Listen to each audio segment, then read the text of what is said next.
Bien, vamos a ver aquí rapidito, porque me iba a conectar en unos minutos nada más y quería ver algunas de las cosas que tienen los hermanos por aquí. Vamos a ver por aquí. Vamos a ver por acá. No sé, están teniendo una conversación de lo de Dallas y qué sé yo, no sé, porque a mí Dallas, ¿verdad? Dallas tiene un sinnúmero de seguidores, pero Dallas es un neófito, totalmente un neófito de lo que tiene que ver con la historia de la iglesia. Y de verdad que no vale ni la pena perder el tiempo porque es que los, vamos a decirlo así, los disparates que dice Dallas ni siquiera no tienen base alguna ni sustenta. O sea, que no vale la pena perder el tiempo. Eh, la Iglesia Católica Apostólica Romana no es que haya sido fundada por Constantino, sino Constantino a través del Edicto de Milán lo hace la Iglesia Católica la religión del Estado como tal. Pero verdaderamente la Iglesia Católica Apostólica siempre ha estado. Romana viene a estar después de casi 5 siglos. Claro, nuevamente, eso no es lo que piensan los católicos. Los católicos piensan que de Pedro en adelante es que se formó la iglesia y no hay ninguna afirmación de que sea católica apostólica romana, ni aún en los padres de la iglesia. Los padres de la iglesia mencionan que la iglesia es católica y apostólica, pero no es católica y apostólica en el sentido como creen los romanos, católicos apostólicos y romanos. Es que la iglesia es universal, basada en lo que dicen los apóstoles, y no es hasta casi 5 siglos después que entonces se establece la Iglesia Católica Apostólica y Romana. Pero eso es parte de la historia que no le afirman y no le aclaran nuevamente a las personas, especialmente al señor Rinaldi que usted me está viendo. Nuevamente, usted el que se tiene que arrepentir de las difamaciones y de las falsas herejías, de las herejías, porque son falsas doctrinas que sustenta. Sí, Jonathan Ramos es historiador y filósofo. Vamos por acá. ¿Qué más tenemos por aquí? ¿Qué opinas antibíblicas impuestas por ¿qué opinas de todas las cosas antibíblicas impuestas por el catolicismo? Es que, bueno, no, yo puedo hacer un video mencionando todos los conceptos de la Iglesia Católica Apostólica Romana que son verdaderamente que se han desviado. Ahí está el video de José Plasencia con Rincón, Santi Alarcón de Rincón Apologético, donde José Plasencia menciona de que el canon de la Biblia lo da la Iglesia Católica. Eso es falso. Usted va a Romanos capítulo 3 y verso 1, si no me equivoco, dice claramente que la Biblia no es dada por la Iglesia Católica Apostólica y Romana. La Biblia y la palabra de Dios es dada por ¿quién? Por los judíos. Así que ya está el primer punto refutado. Segundo, de que la Septuaginta tenía solamente 7 libros deuterocanónicos. Falso, hay más de 14 libros deuterocanónicos dentro de la Septuaginta. Así que José Plasencia quizás le han enseñado algo, pero no sabe lo que está diciendo. Y voy a hacer un video refutando precisamente a eso. Lo que pasa es que he estado enfermo y tengo que hacerlo porque hay muchas personas que me lo están pidiendo, porque allí José Plasencia suena muy convincente, pero él está mencionando lo que le han enseñado en error, que definitivamente en error, de cómo se forma el canon y todo lo demás. Lamentablemente, nuestro amigo y hermano Santi Alarcón, pues fue muy condescendiente y no quiso ser muy controversial con él.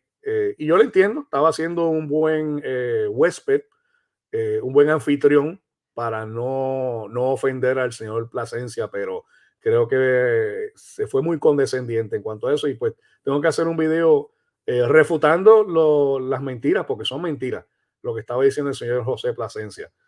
Eh, y nuevamente es porque yo entiendo, él ha estudiado eso desde una perspectiva. Otro concepto también que es falso, que dijo él en ese video, que supuestamente nosotros seguimos un canon masoreta y que el canon masoreta pues le quitó libros a la Biblia. El problema es que la Septuaginta viene después de una Biblia judía, aunque no estoy hablando necesariamente del canon palestino como eso, pero las escrituras fueron primero dadas en hebreo, no fueron dadas en griego, por ende la Septuaginta toma la información no del griego, toma la información del hebreo. Por ende, el canon palestino, si usted va a Lucas 24:44, ese canon que usted le hace llamar como más el que es texto masoreta, pues cuando usted analiza verdaderamente lo que dice en Lucas 24:44, no es el canon alejandrino, es el canon palestino. y aunque usted afirme que el canon Masoreta se toma luego del siglo XVI, eso es totalmente un error y eso es una media verdad, eso es una media verdad, porque sí se toma desde el siglo XVI en unos aspectos, pero ya previo a la Septuaginta ya había un canon formado como tal en la cual no aparece ninguno de los libros, y no son 7, señor Plasencia, son 14 libros adicionales dentro de la Septuaginta. Y no tomamos nosotros como inspirados los libros de Macabeo porque es imposible que los libros de Macabeo sean inspirados. Son históricos en cierto aspecto, luego después de las guerras que hubieron, ¿verdad? Pero inspirado jamás puede ser inspirado cuando en Segunda de Macabeos claramente el autor dice que la narración que le está haciendo es mediocre. Así mismo lo dice la Biblia, que ustedes tienen. Así mismo lo dice el libro de Macabeo, que la narración que le está dando sobre los eventos es mediocre. Y en ningún lado en el universo, si el Espíritu Santo está hablando e inspiró, va a decir que su afirmación es mediocre. Eso es imposible. Por ende, no podemos aceptar la inspiración de los libros deuterocanónicos, que en realidad son apócrifos. Eh, Enrique dice aquí, saludos a todos los hermanos que están conectados. Saludos y bendiciones. No, estoy de acuerdo, Carlos. Hay católicos que son muy buenos defendiendo la existencia de Dios. No hay problema en cuanto a eso. La vida, estamos totalmente de acuerdo con la Iglesia Católica Apostólica Romana sobre la posición de la vida. En eso estamos totalmente de acuerdo. Su posición en contra del matrimonio del mismo género, estamos de acuerdo con ellos en eso. Hay un sinnúmero de cosas que estamos de acuerdo con ellos, pero hay aspectos doctrinales fundamentales que no podemos estar de acuerdo con ellos. Si Asmi, Dios te bendiga, hacía tiempo que no estabas por aquí, gloria a Dios. Dice Ana García, gloria a Dios, ganó un amigo, siempre doy gracias, que usted como usted, doctora Noel, no, gracias, no, y yo no tenía nunca he tenido nada en contra del pastor Eduardo Gutiérrez, vuelvo y digo, tenemos unas diferencias soterológicas, pero eso no nos hace a nosotros enemigos. Ahora, si él se hubiese mantenido con esa posición, pues sí, nuevamente, yo diría que la posición que él tomó, y fíjense lo que estoy diciendo, estoy hablando sobre la posición, no estoy hablando sobre la persona, es una posición herética, claro, porque se arrepintió. Si él no se hubiese arrepentido, pues sí, le haría a él un hereje, pero él ya ustedes vieron aquí, yo puse el audio, y sí, como él dijo, tengo los pantalones para poner el audio en vivo de que él se había retractado en cuanto a eso, y gloria a Dios, eso es lo que había que hacer. Leina, Dios te bendiga, buenos días, tempranito por aquí con nosotros. ¿Qué opino sobre la filosofía de los que practican lo que llaman un curso de milagros, que son un montón de disparateros? Ah, ¿en qué época es el? Por Twitch. De hecho, también le invito a que se suscriban a la plataforma de Twitch. Me escribe Brian, dice, buenos días, una pregunta, ¿cómo sabemos de qué época es el libro de Génesis? Un saludo desde Colombia, te conocí por Rincón Apologético. Pues Brian, bienvenido. ¿De qué época es el libro de Génesis? Bueno, tenemos que saber que el primer libro que se escribe no es el libro de Génesis, es el libro de Job.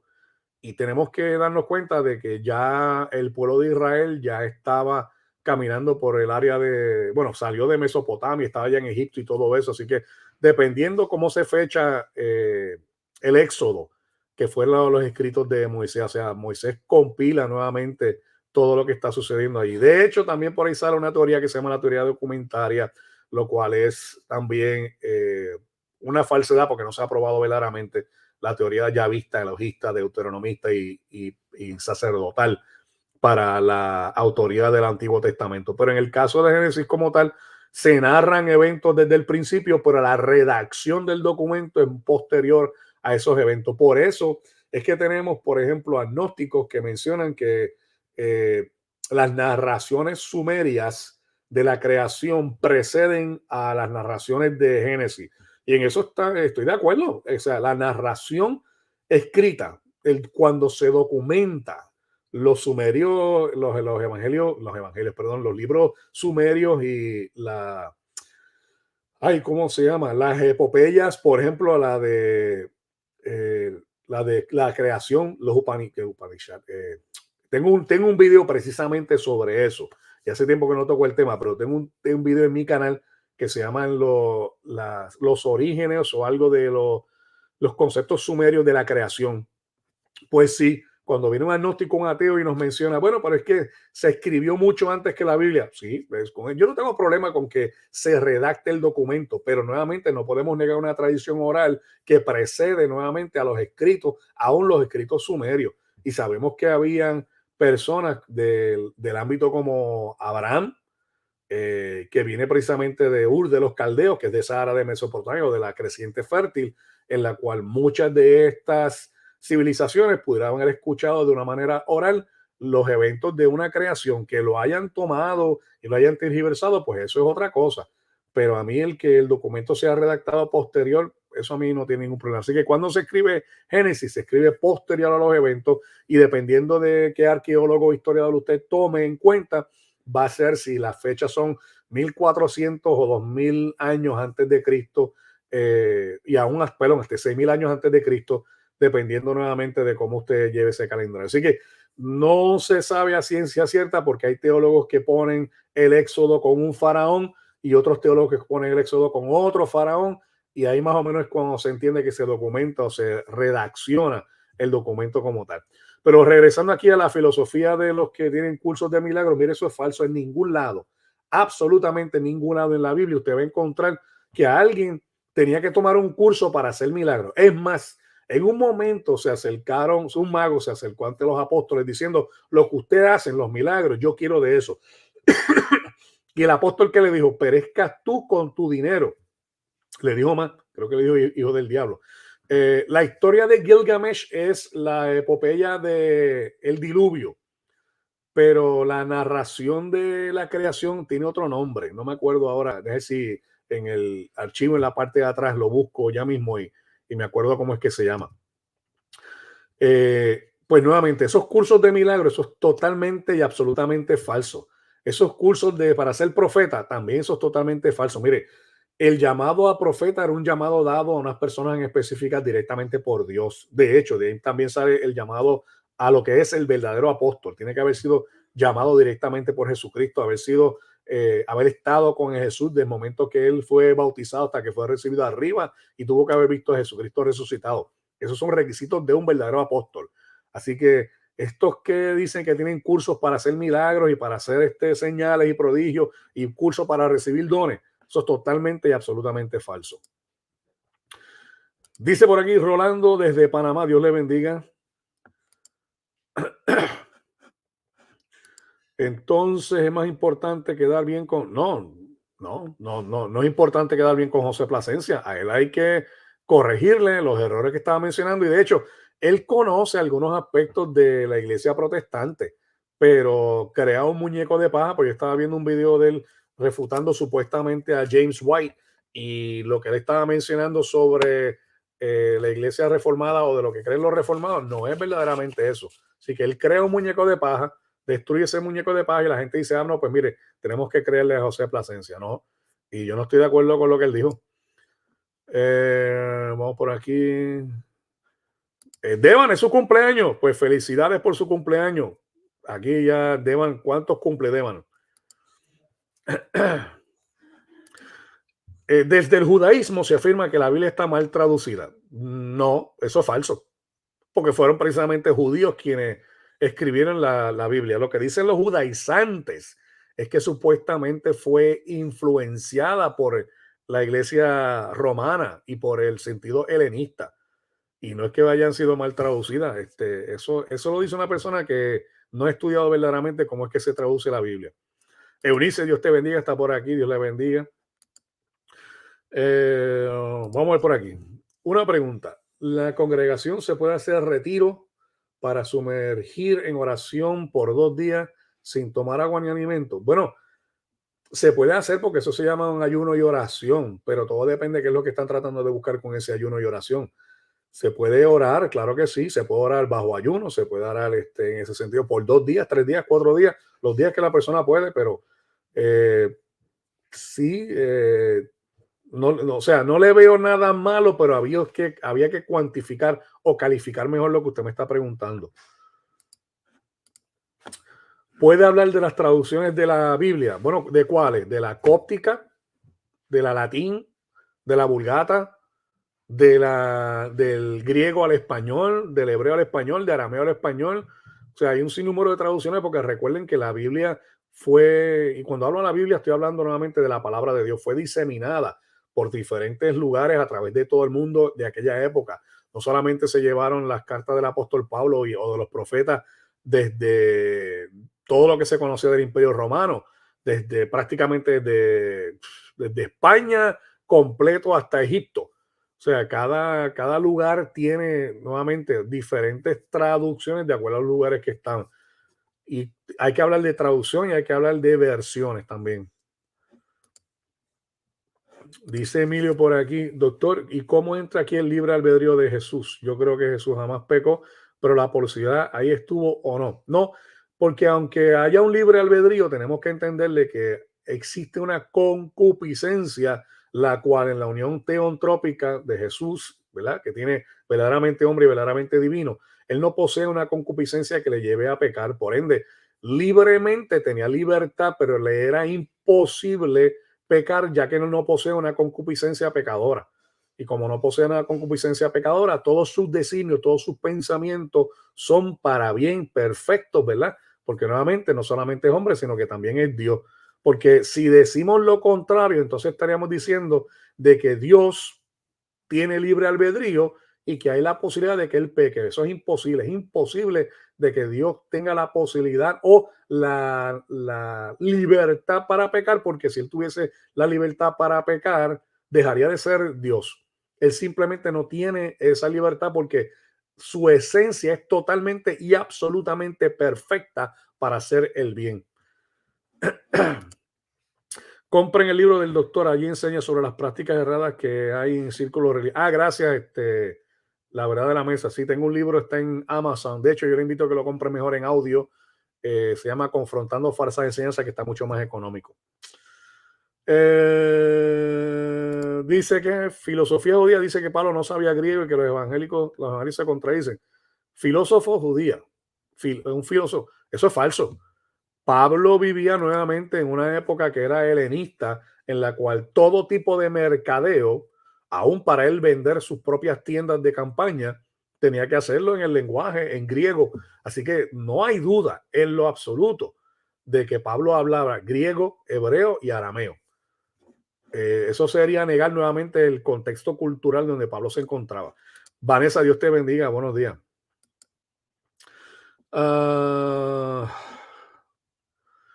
Jonathan, buena pregunta, pero no es el tema.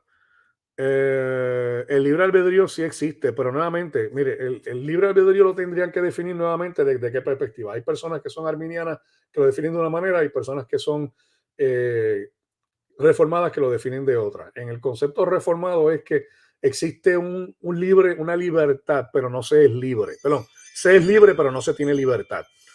¿A qué me refiero? El ejemplo clásico que yo pongo es una persona que está dentro de una cárcel, tiene o es libre para hacer lo que quiera dentro de la cárcel, pero no tiene libertad para salir de la cárcel. Y ahí pues, entonces no se explicaría eso, ¿verdad?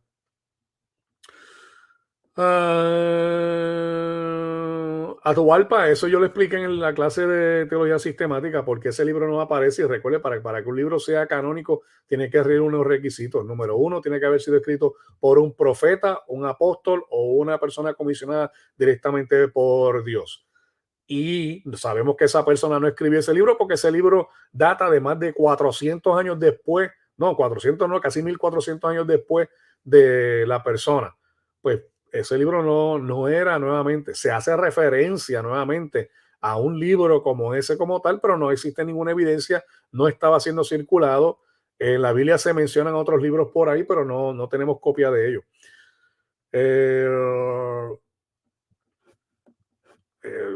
César con C. César Vidal tiene un estudio de las versiones de Westcott y Hort acerca de las traducciones muy bueno. De hecho, yo no estoy de acuerdo con las traducciones de Westcott y Hort. El libre albedrío no es un cuento reformado. El libre albedrío lo utilizan tanto los arminianos como los reformados. Pablo, perdóneme, pero creo que usted no sabe verdaderamente cuál es el argumento de libre albedrío. un judío no habla bien del apóstol Pablo a menos que reconozca que Jesús es el Mesías. Estoy de acuerdo. María, mi hermana María, Dios le bendiga, cuídese mucho. La hermana María tiene un ministerio ahí enviando devocionales a través de Facebook. Muchas gracias, hermana.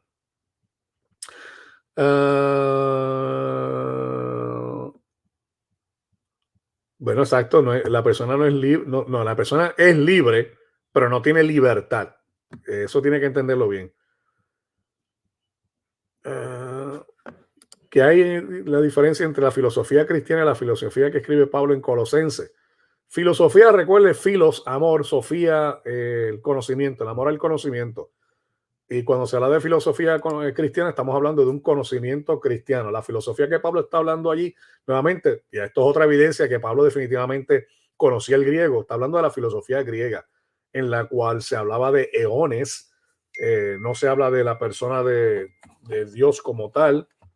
Me sonó el celular por ahí, lo ando buscando, pero no sé dónde lo puso. Pero en eso estamos. Así que, José Enrique Tavara, Dios te bendiga. Gracias. Ya estoy mucho mejor, gracias. ¿Por qué los vaticanos consideran hermanos si ellos dicen barbaridades de Jesús, María y el Talmud? Juan, nuevamente porque dentro de la Iglesia Católica, especialmente en el Concilio Vaticano II, donde Juan Pablo II establece el concepto de hermanos separados, porque déjeme decirle que anteriormente en el catecismo de la Iglesia Católica no se le llamaban hermanos separados, se le llamaban herejes. Así que ustedes y yo, que somos supuestamente los hermanos separados, que en realidad el caso, ellos fueron quienes se separaron de la ortodoxia. Y cuando dicen que nosotros pues nos dividimos tanto, yo digo, y bueno, y no se han visto ellos entre la división entre la iglesia ortodoxa de Oriente y la iglesia católica de Occidente, y no se han dado cuenta que había más de un papa en algún momento por una división. O sea, que nuevamente, muchos de ellos no saben ni lo que dicen. Vamos a ir por acá. Así que el Vaticano sí nos considera a nosotros hermanos, pero hermanos separados. Pero nuevamente el concepto, cuando usted lee el catecismo de la Iglesia Católica, usted se da cuenta, espérate, hermano separado es igual a hereje. Pues nos están llamando hereje. Pero la realidad del caso es que los herejes no somos nosotros. De que hay hereje, tanto en la Iglesia Católica como en la protestante, eso no lo negamos. Pero no es como dicen.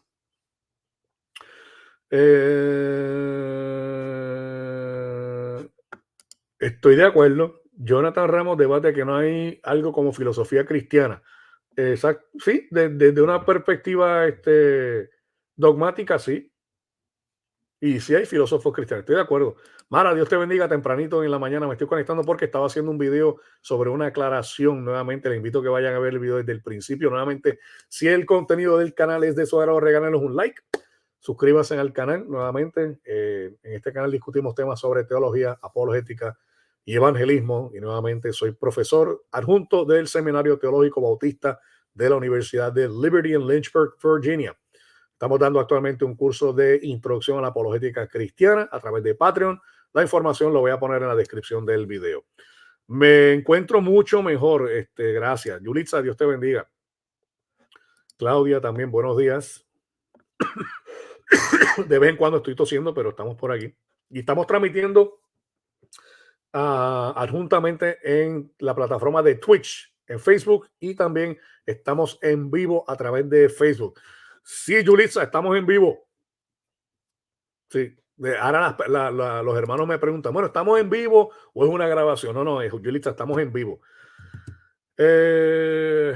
Gracias, Joseph, muy amable, nos estamos recuperando. Que si creo que Miguel Núñez debe retractarse por redefinir Teotocos. Bueno, es que no lo he escuchado. Creo que él piensa en el concepto de Cristotocos. Y en eso tampoco estoy de acuerdo, ¿verdad? Del tanto. Eso habría que explicarlo nuevamente en el concepto teológico. Por lo menos Miguel Núñez, sí, yo lo considero una persona que domina muy bien el concepto, domina la teología, pero he escuchado que él piensa en el concepto de Cristotocos. Y nuevamente hay que entender lo que significa María, Madre de Dios, y lo que no significa María, Madre de Dios. Dentro de la ortodoxia se reconoce que María no es Madre de Dios ontológicamente, porque es imposible, porque Dios es eterno y María es temporal. O sea que tuvo un comienzo, por ende, Dios precede todo el tiempo, espacio y creación. Pues en ese sentido, María no es madre de Dios. Por otro lado, María es madre de la segunda persona de la Trinidad. En la economía de la Trinidad, ella es la madre, nuevamente, de la segunda persona de la Trinidad. Y eso, pues, nuevamente se entiende. Y eso hay que explicarlo para que esté claro con los hermanos. Así que si Miguel Núñez redefine el concepto de Theotokos, pues no he visto el video, no he visto lo que él quiere decir con eso, tendría que verlo para entonces hacer una respuesta en cuanto a eso. Claudia pregunta por aquí, ¿qué me puede decir en cuanto a hablar en lengua? Bueno, el debate de Primera de Corintios capítulo 14 en adelante habla de lenguas carnales, lenguas angelicales. De hecho, desde el versículo 12 se menciona el concepto de los dones y muchas personas mencionan de que supuestamente una de las evidencias de haber recibido el Espíritu Santo es el hablar en lengua, porque en el libro de Hechos sucedía eso. El problema es que en el libro de Hechos no todas las personas que recibieron el Espíritu Santo hablaron en lengua, recibieron otros dones. En Efesios capítulo 4, al principio nos habla que el Señor, ¿verdad?, llevó cautivo la cautividad y dio dones a los hombres. Más adelante explica que esos dones también vienen por medio de unos hombres que cumplen unos ministerios en específico, pero el concepto de hablar en lengua, por lo menos desde una buena exégesis, es idiomas, no es un balbuceo de letras que solamente le faltan parte de las vocales, porque generalmente las personas que supuestamente hablan en lengua, usted escucha lo que hablan y casi siempre tiene la letra A o la letra E, pero casi nunca mencionan la U, ni la I, ni la O, lo cual usted se da cuenta que no es un lenguaje como tal. Así que cuando usted lee verdaderamente los capítulos de Corintios, yo soy partícipe de aquellos que mencionan que el hablar en lengua era un don específico para evidenciar el ministerio de unas personas en aquel momento. Y es un lenguaje como es hablar francés, español, inglés y todo eso. Y el concepto de hablar lenguas carnales y lenguas angelicales, Pablo está utilizando allí una hipérbole, aunque hay personas que dicen que no. Algunos confunden, pero algunos confunden la voluntad con el libre albedrío. Sí, es posible que se confunda una con la otra, pero ambas existen. Gracias a la hermana Mara, ¿verdad? No se olvide darle like y edificados en la sana doctrina, suscríbase al canal. Gracias. Los judíos odian a Jesús y dicen que era de un romano. Hay varias teorías de que mencionan para negar la divinidad hay que negar el nacimiento virginal, y muchas de estas personas que son de este corte pues niegan eso y mencionan de que Jesús simplemente fue la unión de un centurión entre María y el centurión y que era un hijo bastardo de José. Pero eso, nuevamente, eso no tiene ningún auspicio, ningún respaldo histórico, simplemente es un ataque que se le da al concepto de la nacimiento original de Jesús. Eso es negar, eso es una herejía, eso es falso, totalmente falso. Y que hayan judíos que lo nieguen, magnífico. Llegará un momento en que toda rodilla se doblará en los cielos, en la tierra y debajo de la tierra, y toda lengua confesará que Jesucristo es el Señor, para honra y gloria de Dios Padre. Así que eso no me tiene a mí sin nada. Emiliano, Dios le bendiga, cuídese. Juan, desde Tijuana, Dios le bendiga. Vamos por aquí. María, ese texto me tomaría mucho explicarlo, pero tiene una explicación. Voy a ver si lo comento en la clase de teología sistemática. Estoy totalmente de acuerdo con usted. De hecho, y este punto hay que tocarlo. Mire, en la Biblia aparecen versículos que son descriptivos y hay versículos que son prescriptivos. En uno se narra los eventos y situaciones, y en otro nos dice qué es lo que hay que hacer. Y ese concepto es descriptivo de lo que estaba sucediendo precisamente en el libro de los Hechos. Es descriptivo, y lo que estaba sucediendo en el libro de Primera de Corintios, capítulo 12 al 14, también es descriptivo. ¿Dónde estamos? Por aquí, se brincó. Vamos por aquí. Una pregunta: ¿cuál es la diferencia entre caer en pecado y estar en pecado? Bueno, para usted estar en pecado fue que primero tuvo que caer en el pecado. Y estar en el pecado es que usted se deleita y desea mantenerse ahí en todo tiempo. Y eso, pues nuevamente, es tipo o índice de que la persona no posee claramente el Espíritu Santo. También, miren, hermanos, los hermanos que están en Twitch, nuevamente, no se olviden de suscribirse también a la plataforma de Twitch. Estamos transmitiendo a través del canal. El canal se llama por ahora Evangelismo por Saturación, allá en Twitch. pero le vamos a cambiar nuevamente el nombre al doctor Enoch Hernández porque nadie me encuentra por Evangelismo por Saturación allá en la página de Twitch. Así que pues nada, ya mismo lo cambiamos el nombre. Dice por aquí, Dios le bendiga. Soy Elías Lozano Goya de Ecuador. Su ministerio me ha bendecido. Saludos, le he seguido hoy. Hoy nos estamos en su canal. Pues gracias, Elías. Muy amable por estar aquí con nosotros. Bienvenido a todos los que están conectados. Claro que sí. ¿Qué pienso? Buenos días, doctor. ¿Qué piensa sobre la doctrina que dice Sodoma y Gomorra no fue destruido por la inmoralidad sexual, sino por el ego? ¿Cómo lo refutamos correctamente? Bueno, la Biblia dice por qué fue que se destruyó. Hay personas que dicen que el castigo verdadero de Sodoma y Gomorra no fue supuestamente la inmoralidad sexual, perdón, sino que fue la falta de hospitalidad, porque en aquella cultura la falta de hospitalidad traía un juicio. No. Cuando usted mira cuál fue la causa y el efecto de la destrucción de Sodoma y Gomorra.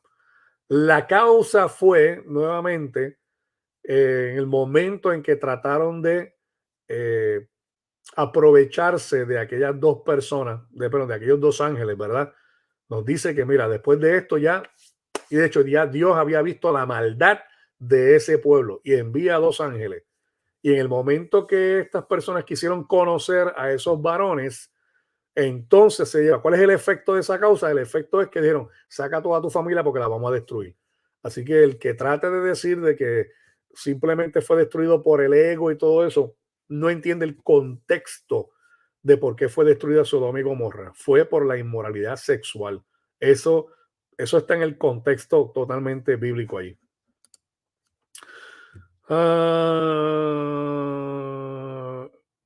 Ok, vamos a ver. Doctor, no es lo mismo con el libre albedrío, no puedo ser juzgado.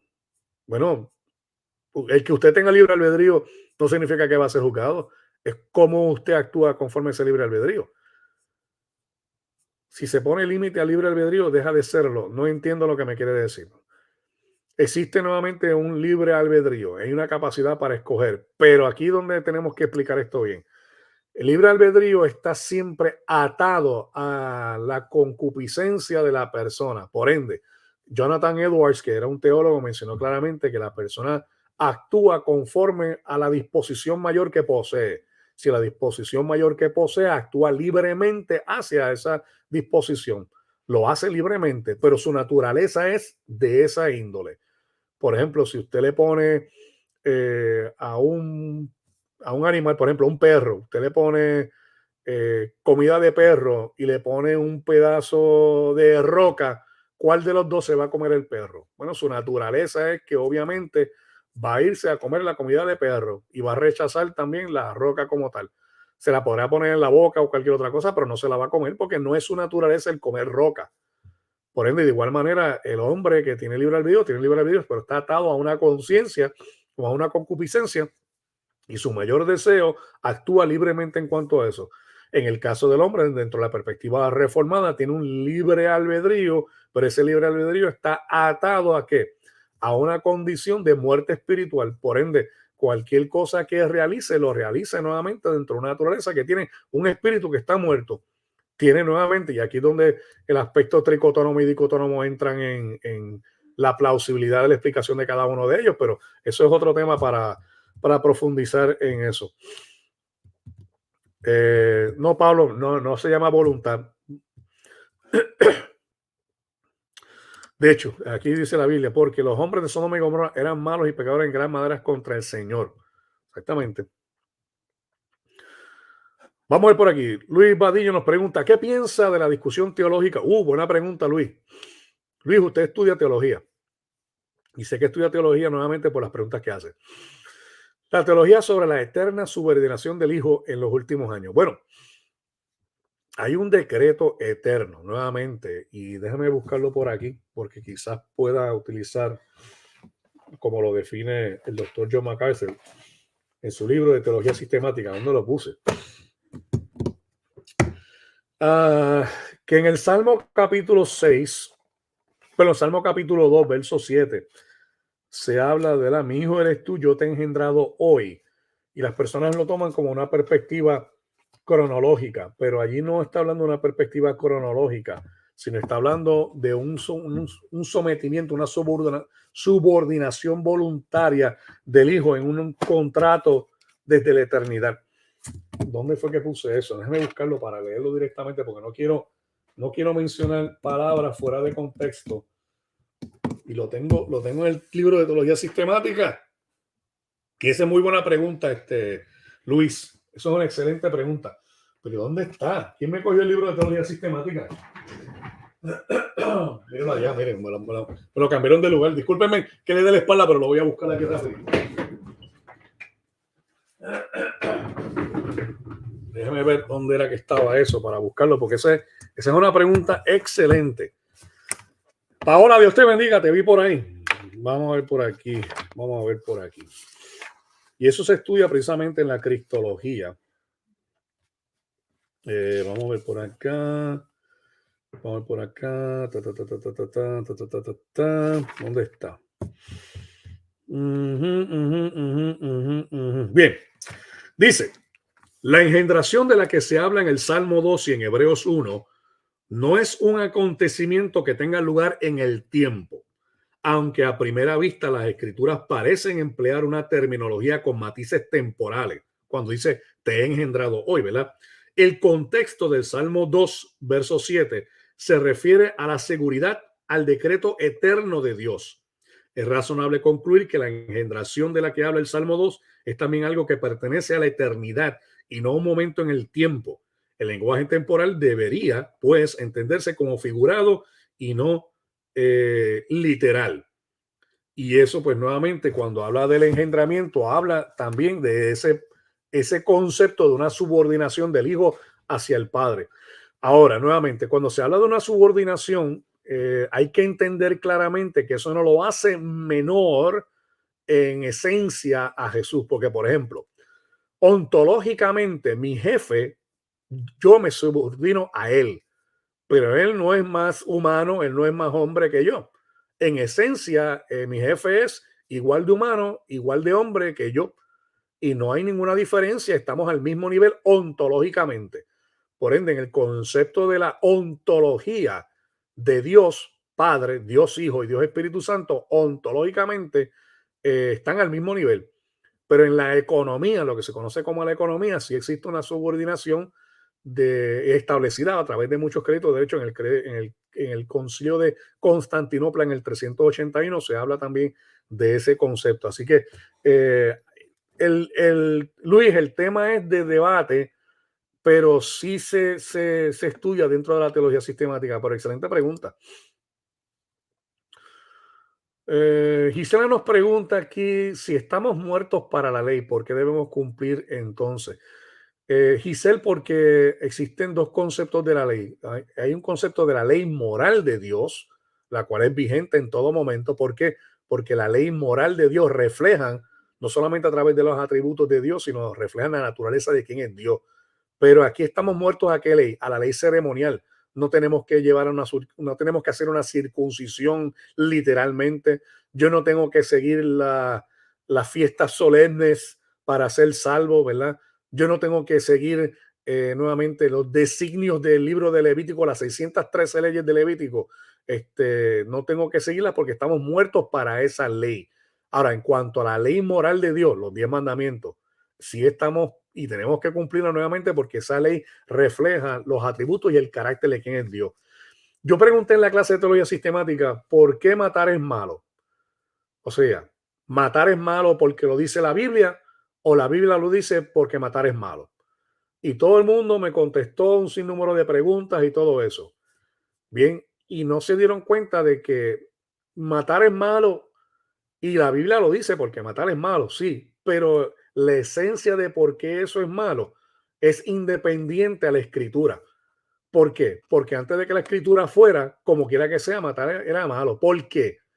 Porque cuando se comete una infracción en cuanto a la ley moral, que es la que tenemos que seguir, estamos infringiendo en contra de la naturaleza de Dios. ¿Por qué matar es malo? Porque Dios es vida y va en contra de la esencia de quién es Dios. ¿Por qué mentir es malo? ¿Mentir es malo porque lo dice la Biblia o la Biblia lo dice porque mentir es malo? No, la Biblia lo dice verdaderamente que es malo. Y está escrito en la Biblia, pero mentir es malo porque Dios es verdad. Y cuando se atenta en contra de la naturaleza de quien es Dios, se convierte en pecado. La Biblia lo registra. Pero si la Biblia no lo hubiese escrito o no hubiésemos tenido la Biblia, como quiera que sea, mentir era malo. Por ende, eso se llama el dialema de Trifo, en la cual se establecen dos conceptos nada más sin entender la base o el tercer punto de vista que podría ser en cuanto a eso. Y eso se estudia nuevamente en la apologética. Una mujer debe pastorear una congregación. Claudia, yo soy partícipe y entiendo que la mujer no debe pastorear.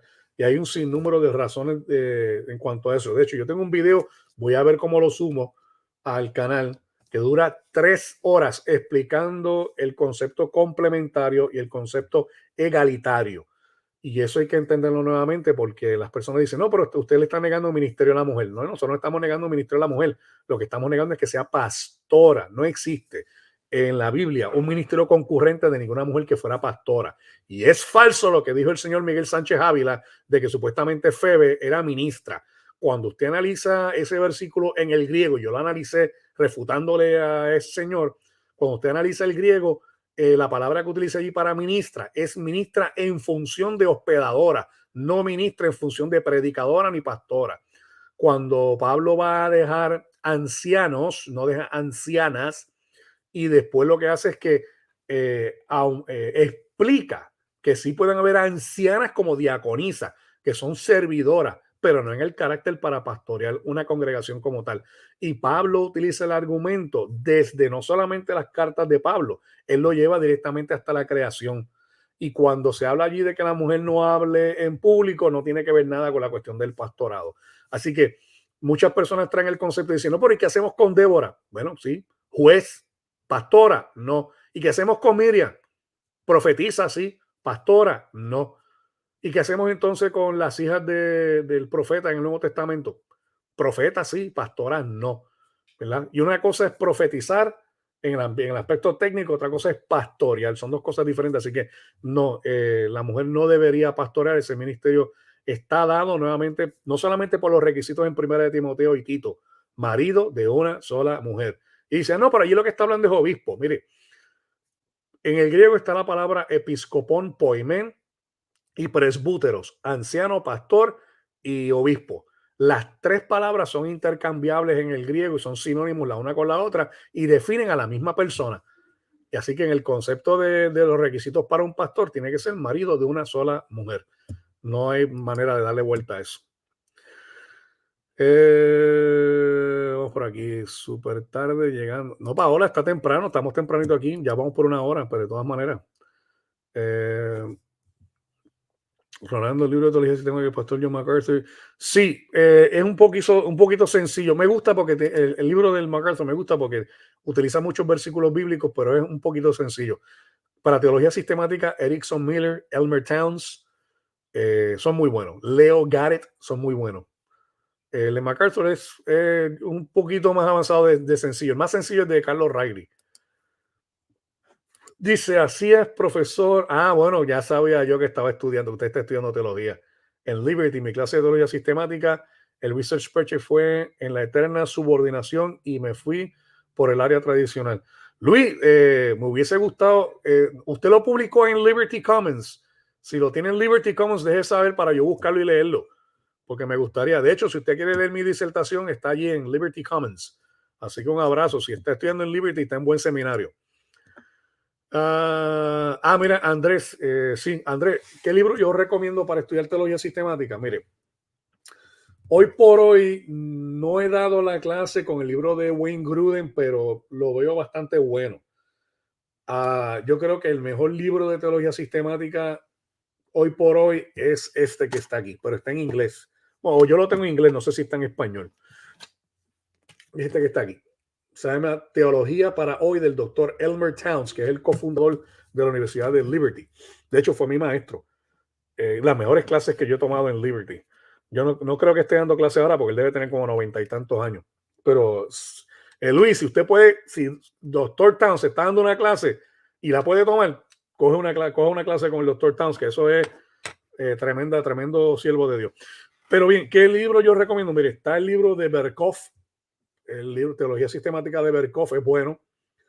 El de Erickson Millard con doble L, excelente. Ese es un buen libro. Hay 2 tomos de Casa Bautista de Publicaciones de Leo Garrett. También es un buen libro para teología sistemática. Si quiere un libro sencillísimo, el de Carlos Rairi, Teología Básica. Pero por lo menos esos que les mencioné son los que yo recomiendo.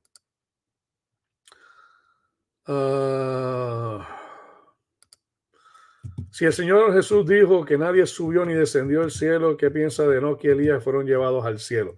Sí, pero recuerde, Pedro, que nuevamente eso tiene que leerlo dentro del contexto para entender verdaderamente, porque aquí dice que nadie descendió del cielo y nadie subió del cielo, y nuevamente está hablando el concepto de la kenosis. Vamos a ver por acá. Sí, un abrazo, Andrés, no se preocupe. ¿Por qué se dejó de usar ictus como símbolo del cristianismo?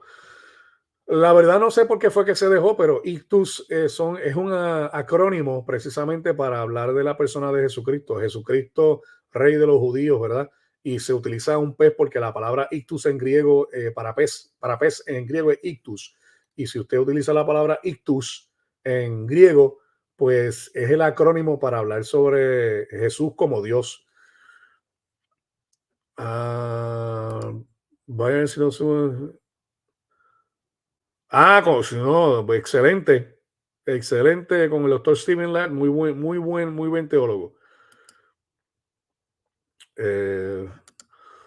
Pastor, ¿cómo es? Mine Shalom. Yo no soy pastor, soy profesor de teología y apologética en el Seminario Teológico de Liberty. Soy profesor adjunto y enseño en línea, pero no soy pastor.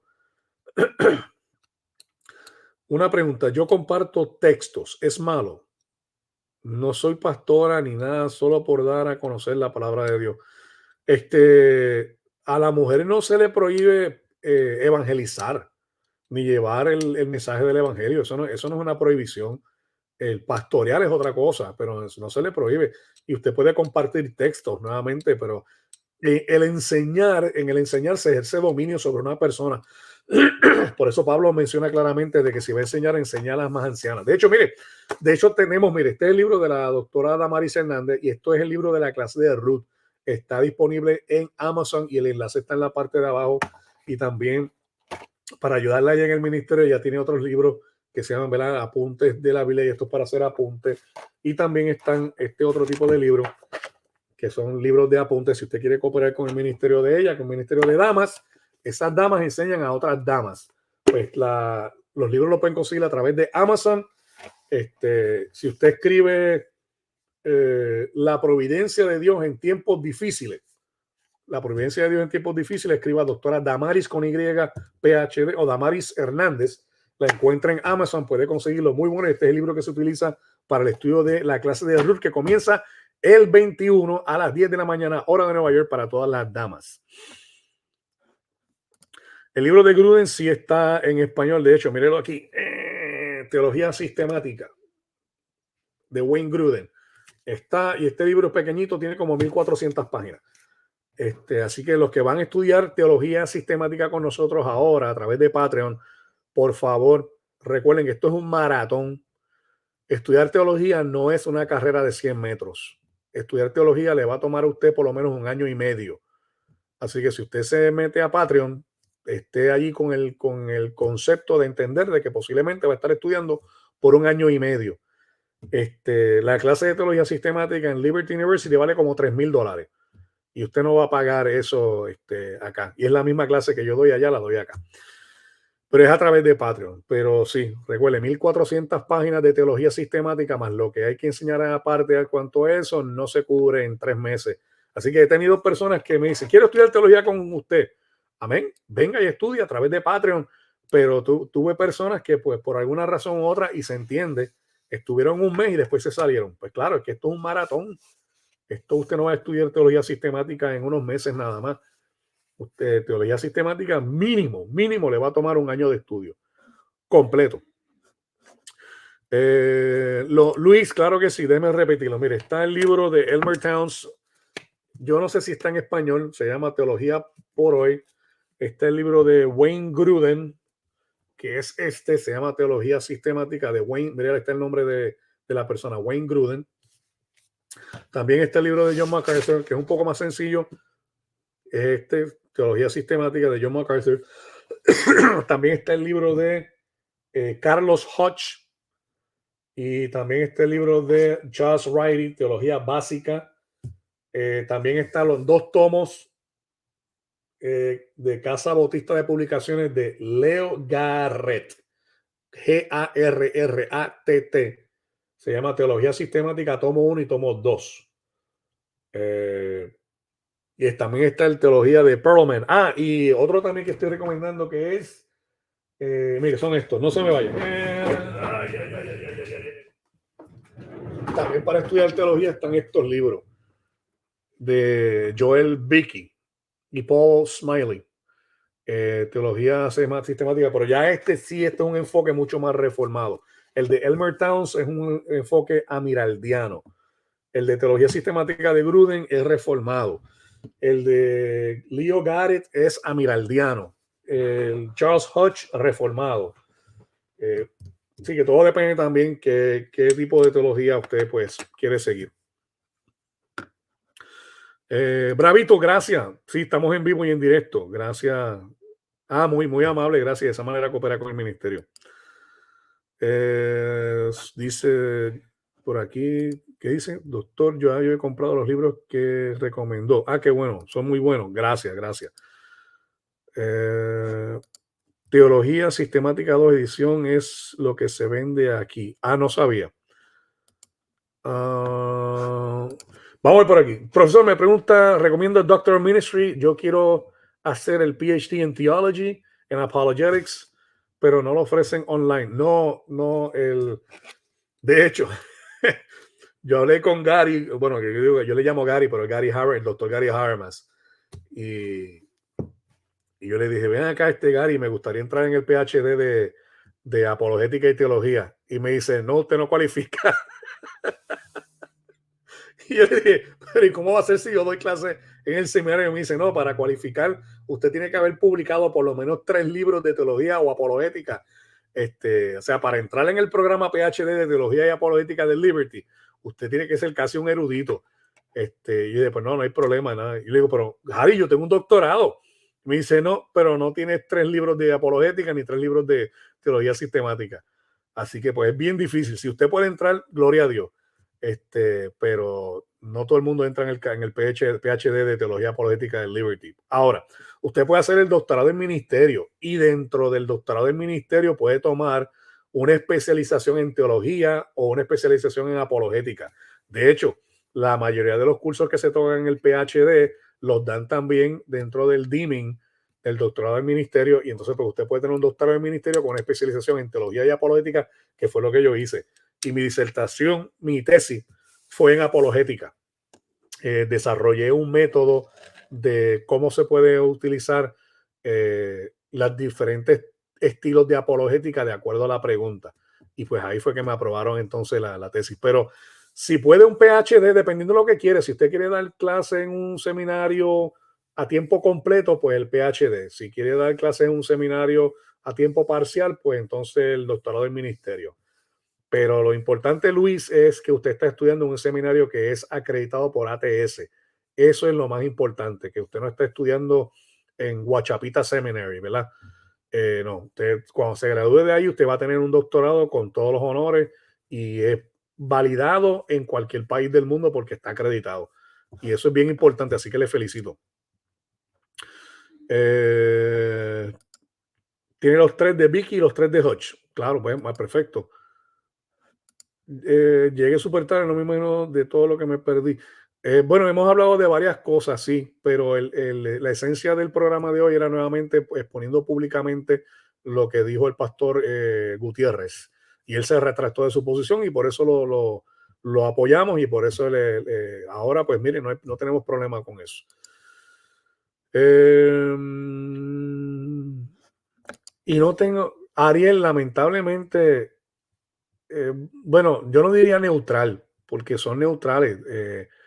En el momento que usted me dice arminiana, pues ya deja de ser neutral.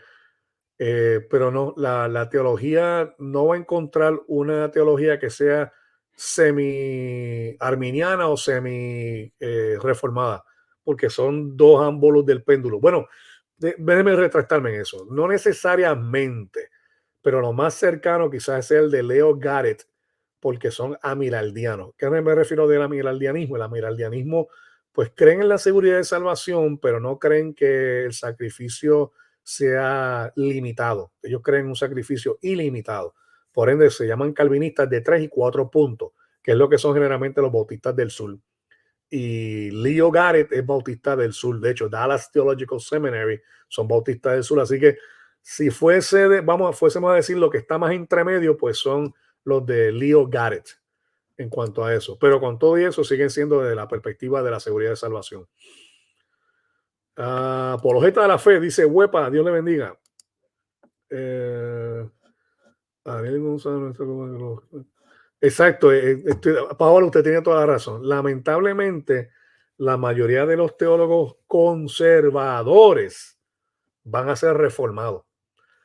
Y pues usted siempre pregunta cuáles son los mejores teólogos conservadores, son o bautistas o presbiterianos. Generalmente eso no falla. Usted va a estudiar un seminario, estudia en un seminario que sea bautista o presbiteriano y se va a mantener dentro del ala conservadora. Sálgase de ahí y se convierte en un liberal.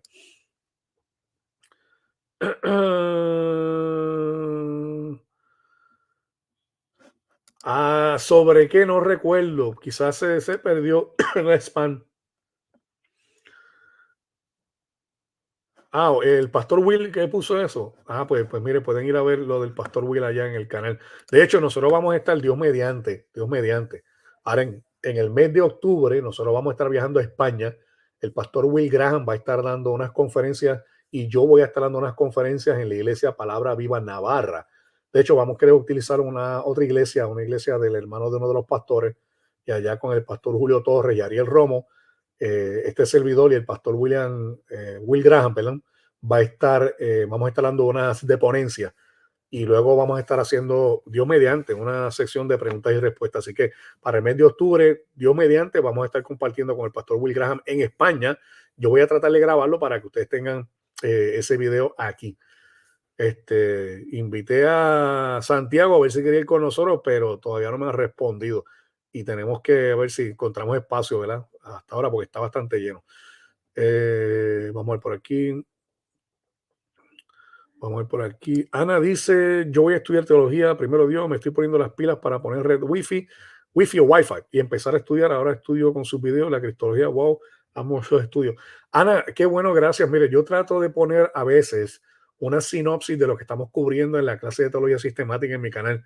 De hecho, hay varios videos. De estos últimos 3 días he puesto videos precisamente del seminario. Vamos a ver por aquí, gloria a Dios, una pregunta.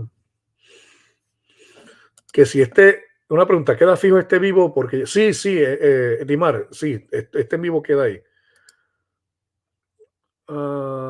Ok, bien por aquí. Francisco, un saludo, Dios te bendiga, espero que esté todo bien. No, Francisco, está en tapa blanda y lo voy a poner en tapa dura también ahora, pero es que está más económico en audio. Si va a Audible, está mucho más económico. Miles Perman puede ser intermediario. No lo he leído, pero no, posiblemente.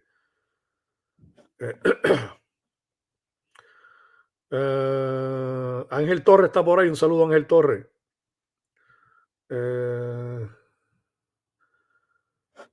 Vamos por aquí. Mintz, no lo he escuchado mucho. Ese es el Instituto Teológico. ¿Cómo es que se llama? No recuerdo qué era lo que era eso. No he visto la acreditación. No lo conozco, no sé quién es. Tendría que ver. Hay un libro que hable de manera histórica sobre la forma en la que la iglesia se financiaba y su forma de ver la economía. Andrés, esa pregunta tiene dos pendientes. Vamos a hablar desde la perspectiva teológica y de la perspectiva secular. Sí existen libros que hablan sobre la iglesia, cómo se financiaba. Como usted mira, en la historia, y aún la historia secular, cuando usted estudia la reforma, pero la reforma no, el renacimiento, y usted va, por ejemplo, a Florencia, sobre los Medici, la familia Medici lo que hacía era que financiaba el Vaticano por completo. De hecho, llegaron a poner a uno de sus miembros de la familia como papa. Así que si usted va a Florencia y usted mira todas las obras de arte y ve donde se encuentra el nacimiento del Renacimiento, usted se va a dar cuenta de que los Medici, que eran banqueros, ellos financiaban totalmente la Iglesia Católica Apostólica y Romana. Luego también por el proceso de indulgencias para construir la iglesia de la Basílica de San Pedro en el Vaticano. Se financiaba de esa manera. Pero también la economía dentro de la iglesia se puede tratar desde una perspectiva de cómo es que la iglesia, y cuando hablo iglesia hablo de las personas que componen la iglesia, cómo manejan sus finanzas. De hecho, yo hice un video aquí que se llama cómo manejar las inversiones o algo así, y voy a dar un curso sobre cómo se financia y cómo se utiliza bien el dinero. Y nuevamente es la mayordomía. Así que si usted me está hablando de una perspectiva histórica, sí, Justo L. González habla sobre ese concepto. También en la historia secular se menciona de cómo se financiaba la iglesia, pero si habla de finanzas en el aspecto de cómo se maneja o es, uno es mayordomo del dinero, pues también vea mi video que está aquí en el canal que dice cómo se invierte el dinero o algo así.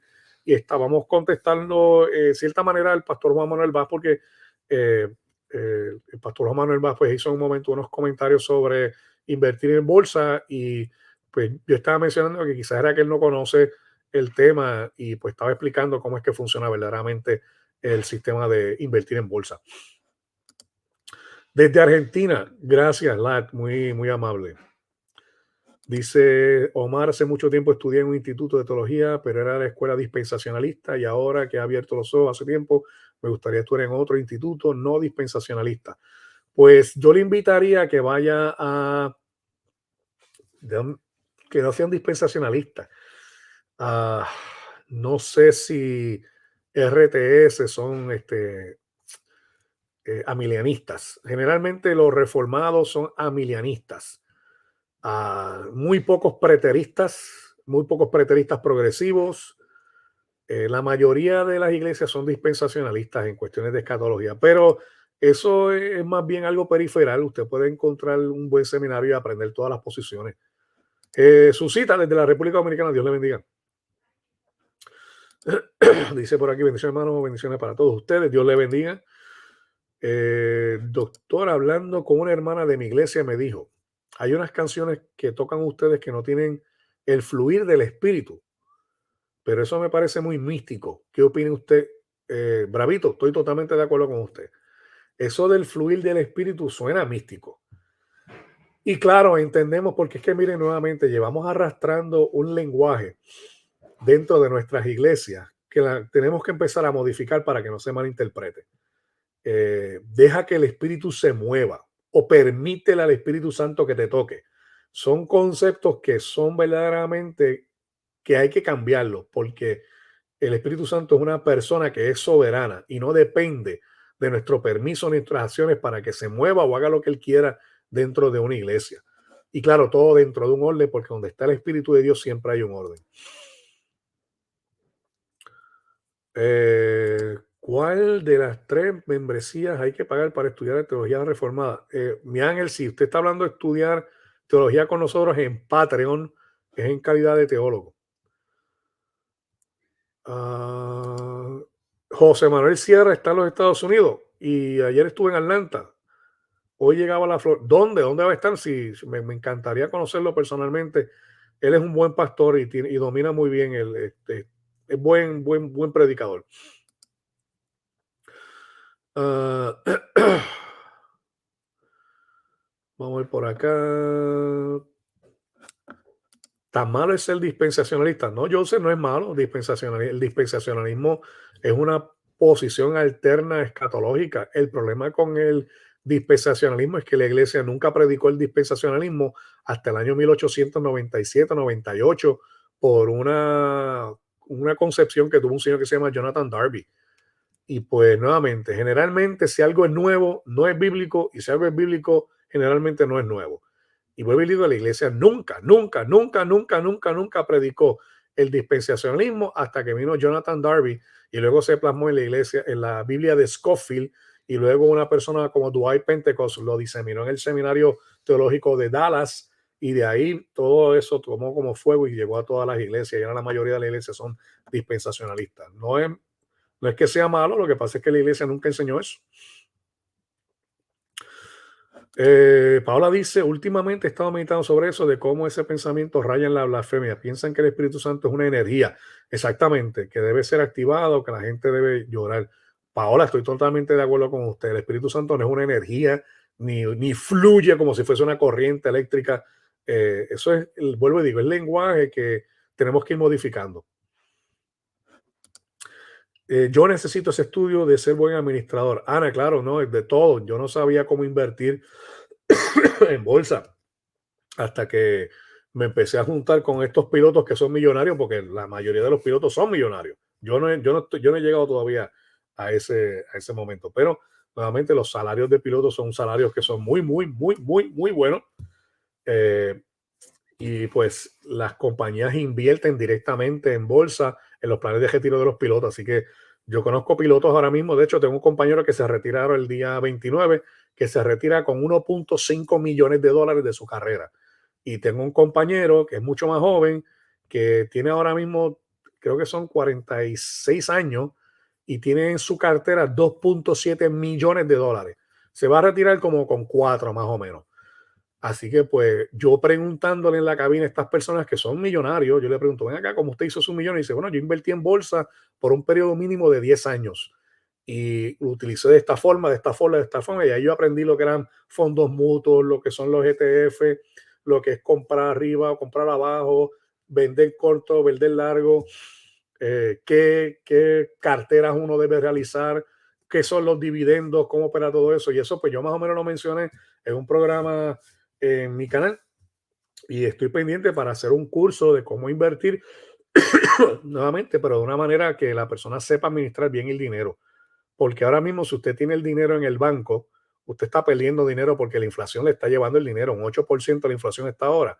Ningún banco le paga 8% de interés de ganancia. Pero el mercado en bolsa o invirtiendo en inmóviles, usted puede ser mucho más de 8% y por lo menos ahí le gana a la inflación. Y pues vuelvo y digo, yo no tengo $1 millón todavía, pero voy a llegar a $1 millón.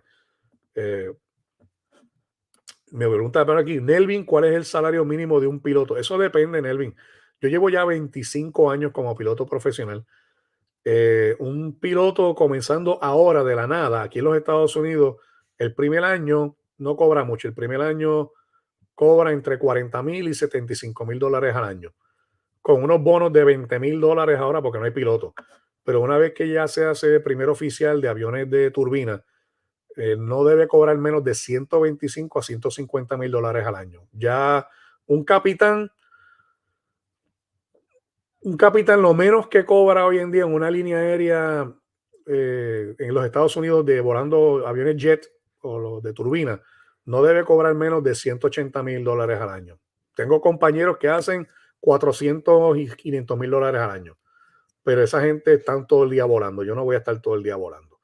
Así que, pues, más o menos, entre 185,000 y 400,000 dólares lo que hace un piloto profesional. Vamos por aquí. Uy, no es posible. Ok. Sí, apologeta de la fe, la descripción está en la parte de abajo. Vamos a ver por aquí. ¿Qué dice por aquí? No conozco, no lo conozco tanto, pero creo que él es cristiano, es cristiano. No sé, no, la verdad que no sé. Eh, Dice, doctor, la enseñanza que da sobre teología me enriquece mucho. Yo le sigo a veces por el trabajo, no puedo conectarme. No, Enrique, no hay problema, pero lo puede ver en diferido. Ah, vamos por acá.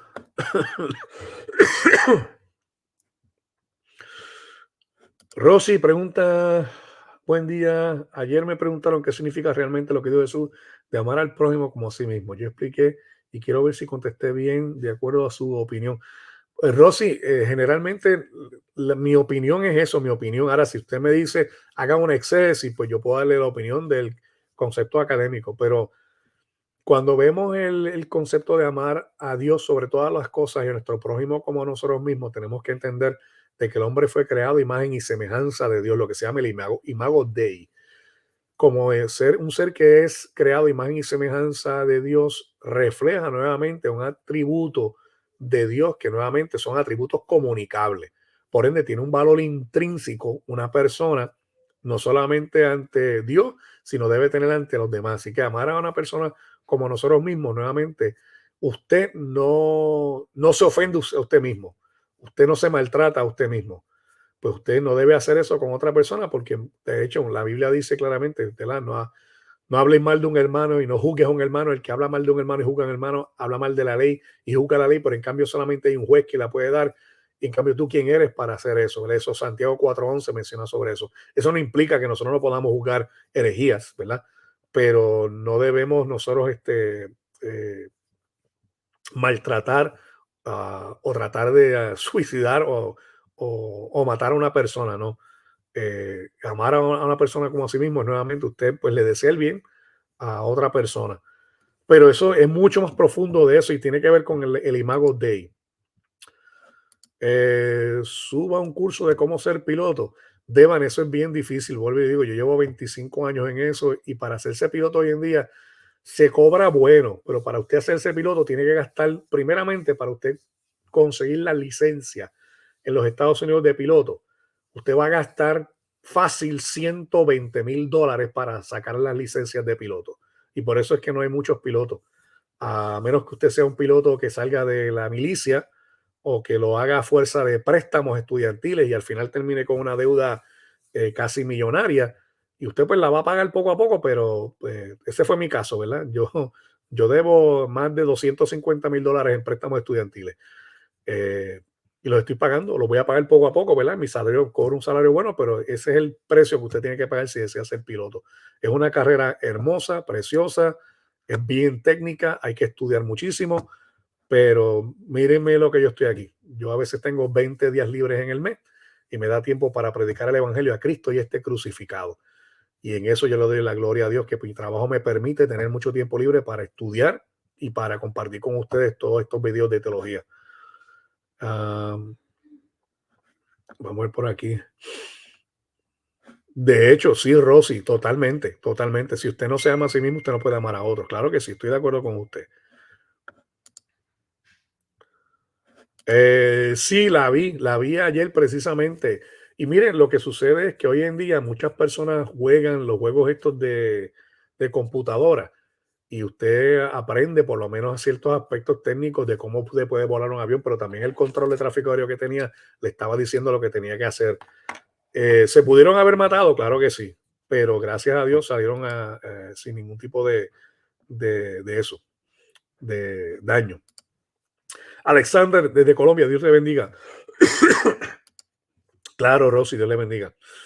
Eh, sí, sí, no, no. Y eso es en Estados Unidos, porque en Europa vale más caro todavía. Y en Europa es mucho más técnico. Melvin, anterior cuando, hoy, déjeme ver algo por aquí rapidito, no sé si lo tengo por aquí. Y si no, de hecho, ya tengo que ir cerrando porque ya va 1 hora y 30.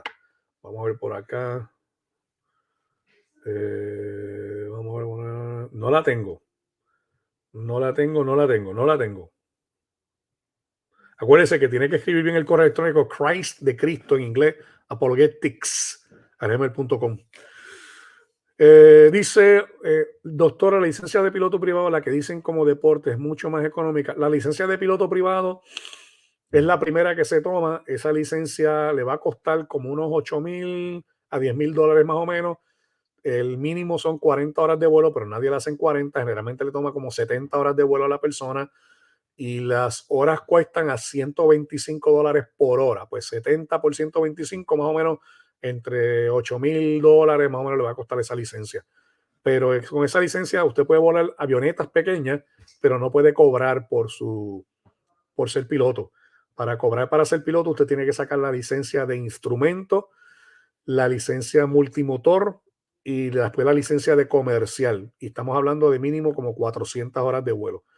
Pero claro, ya después de cierto tiempo, pues usted vuela con un instructor y después tiene que volar sin instructor para cubrir unos requisitos. O sea que no es que sean $400,000.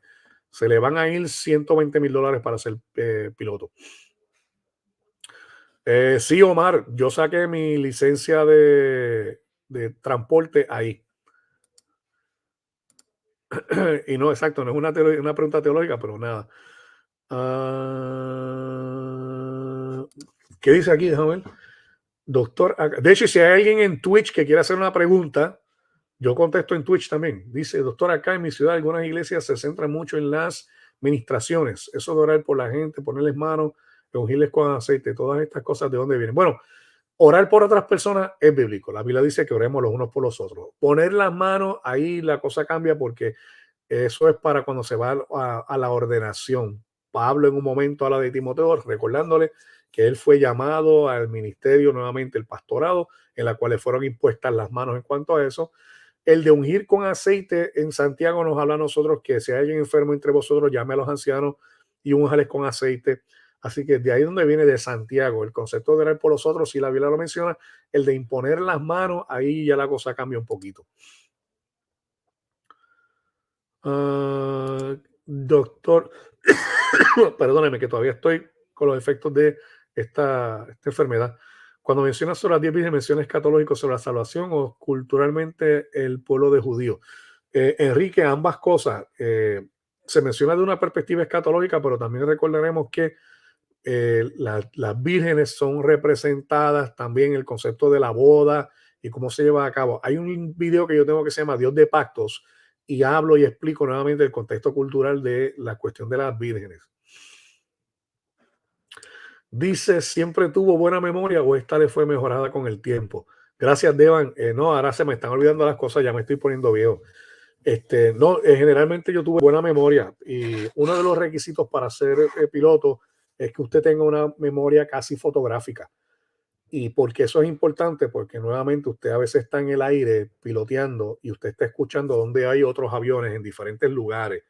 Y para usted tener noción de su posición, pues tiene que acordarse, tengo un avión aquí, tengo un avión acá, tengo un avión allá.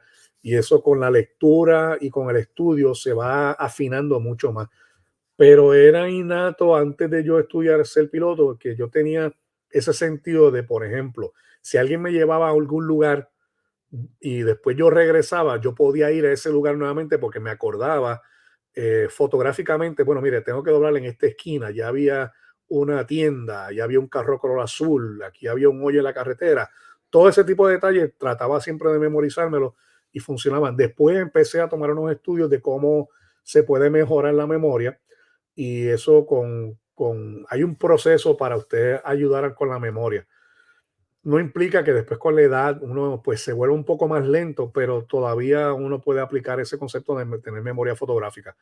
Y además, para ser piloto como tal, usted tiene que tener una memoria fotográfica porque para aprenderse todos los botones del avión, usted tiene que recordar cada uno de ellos. Pero eso no se estudia de cantazo, eso se estudia poco a poco.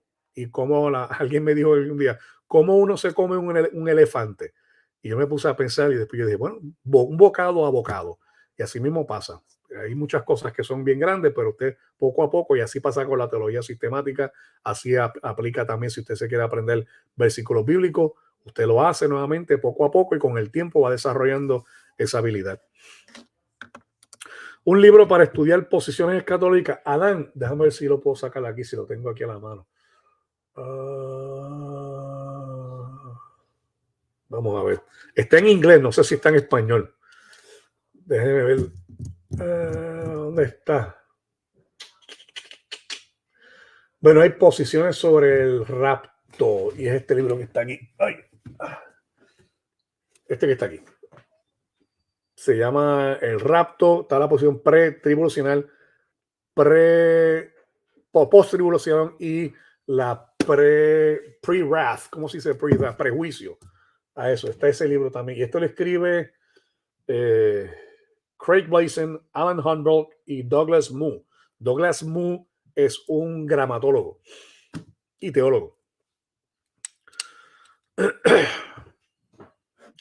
Dice por aquí, saludos, doctor, sobre lo que dijo el doctor que se redactó que Jesús no recibió nada de María biológicamente. No, él no es doctor, él es pastor, Eduardo Gutiérrez. Se retractó de mencionar de que Jesús había pecado o tenía pecado, pero no de que no recibió nada de María biológicamente, no. De hecho, el concepto hay que entenderlo porque la pregunta es, ¿Adán cuando fue creado tenía 46 cromosomas? Sí. ¿Adán tenía madre? No. ¿Implica entonces que Jesús tenía que tener 23 cromosomas de María? No necesariamente. Pero la Biblia no menciona nada en cuanto a eso porque ese concepto no se entendía. Así que eso más bien es algo de especular. eh, pero no sé, lo que se retractó fue lo que había dicho y está al principio del video. Le invito a que lo vea porque va a estar grabado. Sí, por favor, ese video de finanzas sería bienvenido. No, claro, pero eso va a ser aparte del canal, Dari. Y creo que Nelly se refiere a la pregunta del católico sobre la escritura no puede justificarse. Bueno, no sé. Eh, Ocasión de... ok. Es, es su explicación o interpretación del versículo de Deuteronomio 22:5 que muchos lo utilizan para que decir que la mujer no puede usar pantalón. ¿O tiene algún video en que hable de ello? Karen, lo que habla es que la mujer no utilice ropa de varón, pero eso es un concepto cultural. El concepto, mire, como yo le dije a mi buen amigo, el pastor Contreras, de la iglesia El Salmista en Elías Piña, en San Juan de la Maguana, creo que fue. Él me pregunta, hermano, ¿qué yo hago con estas hermanas que quieren venir con pantalón? Yo le digo, pues dígale que vayan con falda, pero se van al infierno con falda. Y él se me queda mirando, pero ¿y por qué? Yo le digo, porque la decisión para uno, o como uno obtiene salvación, no depende de si yo tengo un pantalón o no tengo un pantalón, no tengo una falda o no tengo una falda. No, eso no te depende de eso. Lo que sí la Biblia dice es que la mujer vista con pudor. ¿Y qué significa eso? Pues que mire, hay ropa, falda o pantalón, en la cual es extremadamente pegada y hace tentar o hace pecar a los hombres. Pues usted no sea piedra de tropiezo en cuanto a eso, sea prudente en cuanto a eso. Pero decir la cuestión del pantalón y la cuestión de la falda, pues mire, yo le tendría que preguntar, bueno, ¿y qué ropa utilizaban en la época de Jesús? Cuando dice que el padre se levantó los lomos, ¿verdad? Para en busca del hijo pródigo. ¿Qué son los lomos? La falda. Los hombres utilizaban una ropa, una túnica que incluía una falda. Pues entonces me está diciendo a mí que los hombres utilizaban falda en aquella época, entonces que eso aplica en ese texto. Eso es, nuevamente, no entender el contexto cultural y no entender correctamente lo que Pablo menciona en cuanto a eso. Así que el concepto de maquillaje, pantalón y todo eso, eso lo lleva a una persona que es extremadamente legalista. ¿Verdad? Yo por lo menos no soy partícipe de ese concepto de legalismo. Lo que sí yo le diría a una mujer y un hombre, tengan cuidado como vistan, que no sea una ropa que sea seductora o la intención que usted se pone en la ropa no sea para seducir. Ya ahí la otra cosa cambia porque entonces usted estaría tratando de hacer que una persona peque y la Biblia dice, si usted hace pecar a uno de estos pequeños, le es mejor que se le cuelgue una piedra de molino en el cuello y sea arrojado en lo más profundo de la mar. Así que ahí eso es lo que tiene que ver.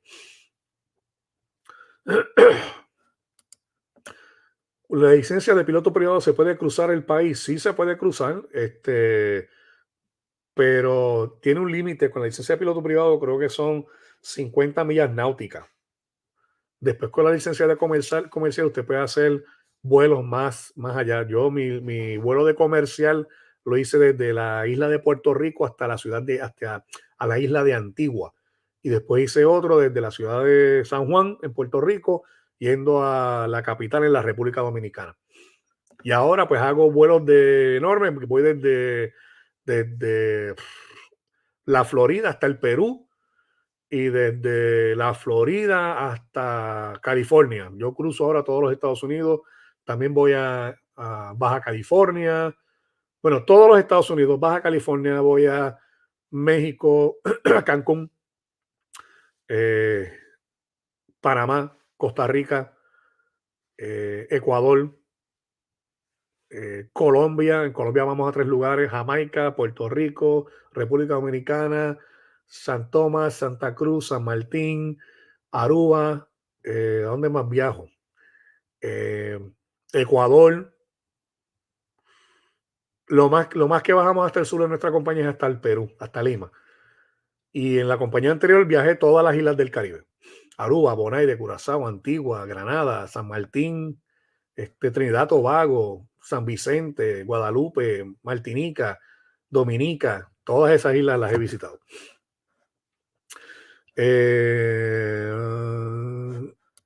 Que si es con acreditación, lo que pasa es que para tener, Saray, para tener un instituto con acreditación, tengo los requisitos para poderlo hacer, porque uno de los requisitos es que la persona tiene que tener un doctorado acreditado. Pero aparte de eso, para poder ser acreditado, tiene que tener una biblioteca de creo que son 50,000 tomos, algo así, disponible a los estudiantes. Y yo no tengo esos recursos como tal. Tiene que tener una planta física que incluya cierta cantidad de baños por cierta cantidad de estudiantes. Aparte de eso, tiene que haber desarrollado currículos y tiene que tener por lo menos, no solamente una persona con un doctorado, tiene que tener mínimo 4 personas con un doctorado. Así que si yo consigo una persona que dé una donación millonaria para hacer los edificios, los baños, la biblioteca, y me consiga 3 doctores adicionales, pues yo hago un instituto que sea acreditado. Pero no lo puedo hacer porque no tengo no, tengo los requisitos del doctorado, pero no tengo los requisitos para poder tener la planta física y la logística como tal. Ah, tendría que buscarlo, no recuerdo. Creo que alguien mencionó eso hace poco en uno de los canales y dije, mira qué interesante, tendría que buscarlo. Omar, sobre los puritanos hablamos en el video de perdón, hay un video que habla sobre la historia de la reforma con el pastor Samuel Nina y hablamos sobre los puritanos. Vaya y vea ese video que es muy bueno. ¿Qué creo que es la misma postura que tiene Santiago Alarcón, que es la sola escritura no se puede justificar? No sé si es que mi amigo Santiago Alarcón está escuchando mucho a Dante Urbina o a muchos católicos, pero no, la posición de sola escritura se puede sostener. Lo que pasa es que las personas dentro del ámbito católico, apostólico y romano dicen que no, porque no entienden verdaderamente el concepto de sola escritura. Ellos dicen que lo entienden, pero verdaderamente no lo entienden. Y nuevamente, el concepto de la sola escritura no significa que Dios haya dejado maestros que ayuden en el proceso de interpretación. Lo que habla el concepto de sola escritura es que la única autoridad de base de fe y conducta es la Biblia y no se le da esa autoridad a ningún ser humano. Ningún ser humano es infalible, como lo dice la Iglesia Católica Apostólica Romana, que el magisterio en la traducción y en la enseñanza es infalible. Eso la Iglesia como tal, hablando de una institución, no lo es.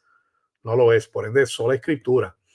Y eso nuevamente tiene que entenderlo y explicarlo mucho mejor, específicamente el señor José Plasencia, que ha cometido muchísimos errores en cuanto a eso, específicamente en el video que habla sobre James White.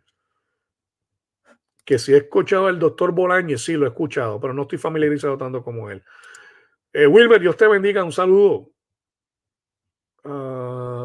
Dice, cuando lo veo a usted y donde me congrego, hay un pastor piloto, solo me imagino el día del rapto, que estén en pleno bueno los pilotos cristianos. Si es pretribulacionista, yo espero que alguien sepa volar el avión, porque yo me voy. Hola, pastor Ventana, yo no soy pastor, soy profesor de un seminario teológico, pero gracias de todas maneras. Jesús fue tentado en todo. ¿Hasta dónde abarca eso? Cuando dice que Jesús fue tentado, nuevamente vean el video que yo hice en la tarde de ayer, que hablo sobre lo que es la impecabilidad de Jesús y la tentabilidad de Jesús. Lo que implica allí claramente es que el pecado no, la tentación está presente, pero Jesús no posee una concupiscencia que le llevara a pecar. Cuando dice que fue tentado en todo, es que la tentación estaba presente en todos los ámbitos de un ser humano. Todo lo que tiene que ver con los pecados de los ojos, de la carne y de la vanagloria, es lo que le trata de exponer Satanás al Señor Jesús, pero él no cede en cuanto a eso. Gisela, ya veo que te fuiste allá a Twitch, qué bueno. Doctor, va a hacer el programa que mencionó unas semanas con Alex Zurdo. Sí, bueno, estoy esperando. Lo que pasa es que él ahora mismo está en concierto a través de toda Latinoamérica. De hecho, me llamaron él y Alberto, me llamaron hace como unos 5 días atrás, pero yo estaba bien enfermo, casi no podía hablar, tosiendo. Y pues Alex me dijo que tan pronto se desocupara, pues que sí, que vamos a hablar de un programa. Y de hecho, si no sé si me estará viendo Alberto y me puede llamar después con calma, pues coordinamos eso. De hecho, no solamente Alex Zurdo me dijo que íbamos a tratar de hacer un programa, pero Alberto creo que me mencionó también que íbamos a estar con Funky y vamos a estar hablando sobre el concepto de la música. También el pastor Juan Manuel Vaz se conectó hace unos días atrás porque habíamos quedado en que íbamos a hacer un programa juntos, pero nuevamente por la diferencia de tiempo tengo que coordinar con él porque él me había dicho que hace una semana atrás no podía porque estaba en Bélgica, pero se conectó hace unos días atrás, perdón, en uno de mis en vivo y dijo que sí, que vamos a estar así, que posiblemente ya pronto también voy a tener al pastor Juan Manuel Vaz con nosotros y también a través de mi hermano, ¿verdad? Un hermano me trató de conseguir una entrevista con el doctor Samuel Pagán y creo que justo L. González estoy tratando a ver si a través de ellos lo consigo. Así que son proyectos que tenemos ya próximo en cuanto a eso, pero por lo menos sí, Alex Zurdo me llamó a mi teléfono, él tiene mi teléfono y yo pues cada vez que yo digo adiós, pero Alex Zurdo me está llamando a mí. Pues sí, Alex Zurdo me llama, es una persona muy humilde y hemos entablado, comenzado una buena vista, él y Alberto también, así que pues cuando vean este video un saludo a Alex Zurdo y a nuestro hermano Alberto allá en Puerto Rico, así que pues vamos a ver cuándo se pueda dar ese programa, pero sí, eso lo tenemos pendiente y yo estuve hablando con ambos, con Alex y con Alberto, que estaban haciendo un video, no sé si fue en Puerto Rico, estaban haciendo un video que sale ya pronto y eso lo vamos a coordinar. ¿Cuánta probabilidad tendría si uno fuese a volar y que usted sea el piloto? Muy poca, porque es que hay tantos vuelos en los Estados Unidos, pero he tenido personas que sí, que me han reconocido eh, mientras yo estoy piloteando. Vamos a ver por aquí.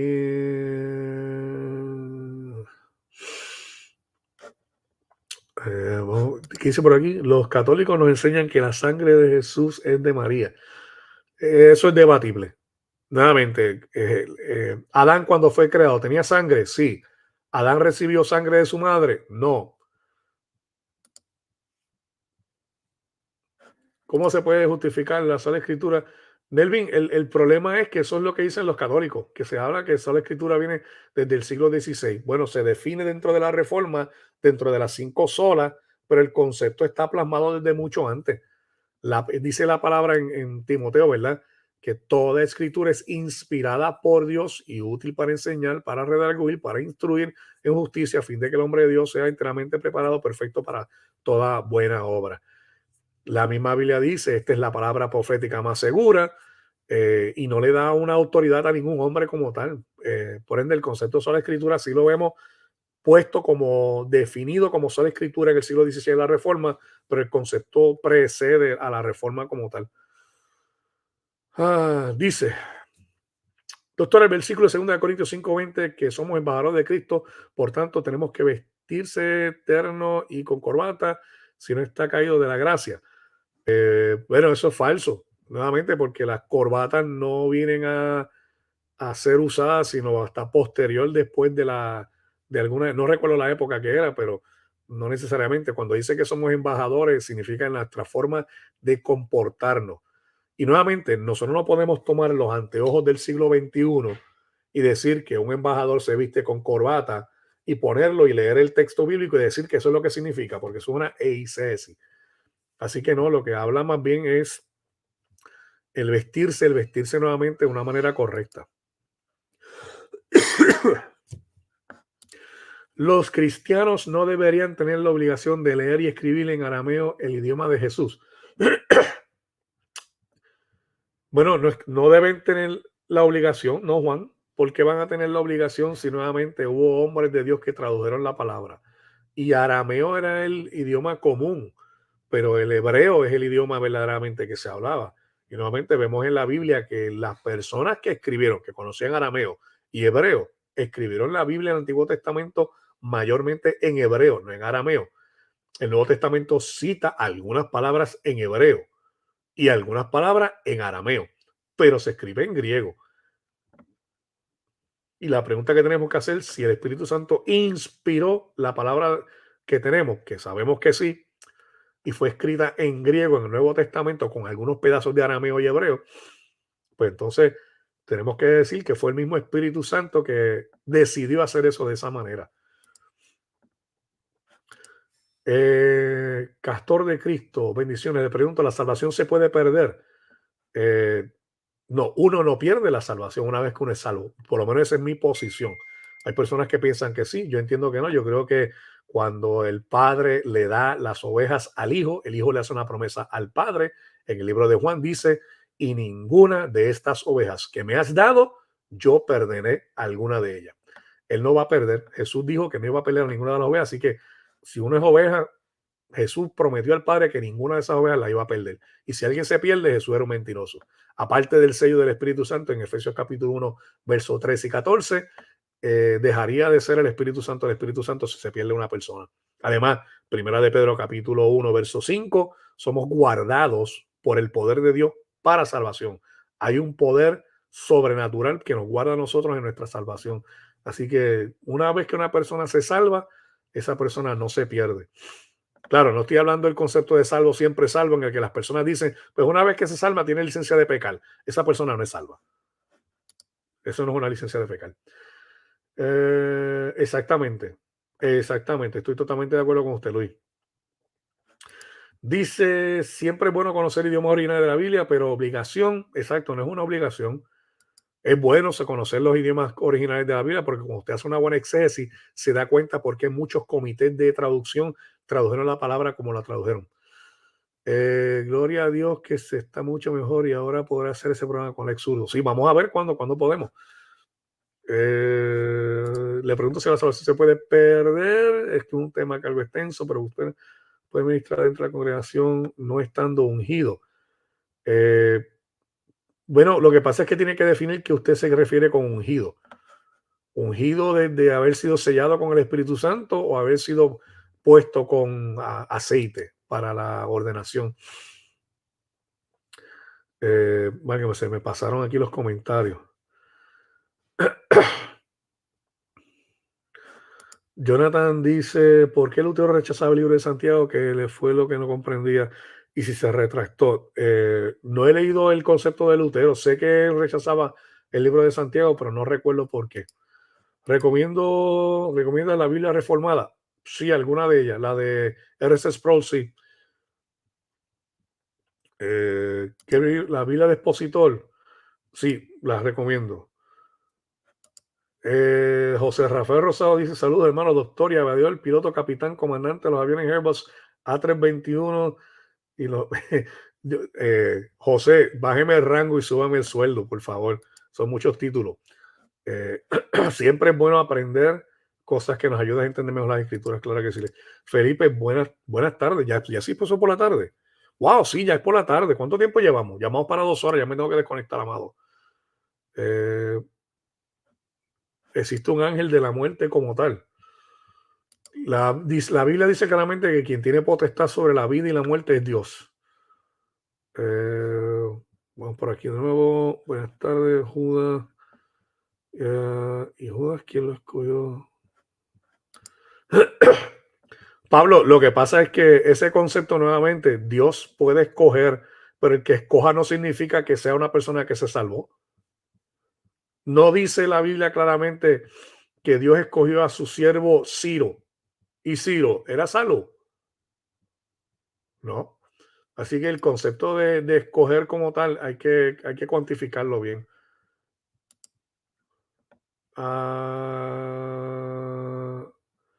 Porque el concepto de sola escritura no tiene que ver nada con los textos espurios.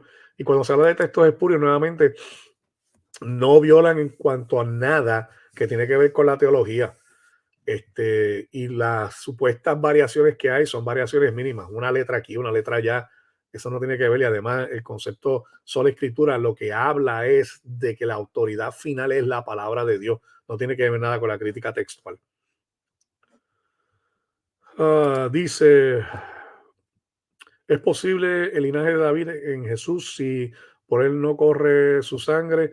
En el concepto, Juan, en el concepto hebreo, una vez que una persona viene a ser adoptada o directamente del linaje, viene a ser hijo con todos los derechos y con todos los atributos. Así que dentro del judaísmo, una persona que es adoptada tiene todos los derechos. Por eso cuando dice la Biblia a nosotros de que nosotros somos hijos adoptivos por la fe y herederos de todos los beneficios de las promesas de Abraham, nosotros tenemos todos los derechos completos, habidos y por haber, como si hubiésemos nacido judíos. Y así pues, en ese sentido, pues aunque Jesús haya sido, por ejemplo, el caso de José, padre adoptivo de Jesús, eso no le inhibe a que él posea todos los derechos como hijo y descendencia de David en cuanto a eso. ¿Usted cree en la dicotomía o en la tricotomía? La mayoría de los teólogos son dicotónomos. Yo soy tricotónomo. Y sí, tengo un video que se llama Tricotonomía, Dicotomía. Una muchacha está así haciendo una pregunta, está en mi canal. Sí, Dios quiera que podamos hacer eso. Déjenme ver por aquí algo rapidito. No se me vayan, que alguien me hizo una pregunta y quiero contestar a ver si tengo tiempo para hacer esto, porque ya me tengo que desconectar, amado. Ustedes se conectan y después no se quieren ir. Eh, ¿Cuál era la pregunta? ¿Dónde estamos?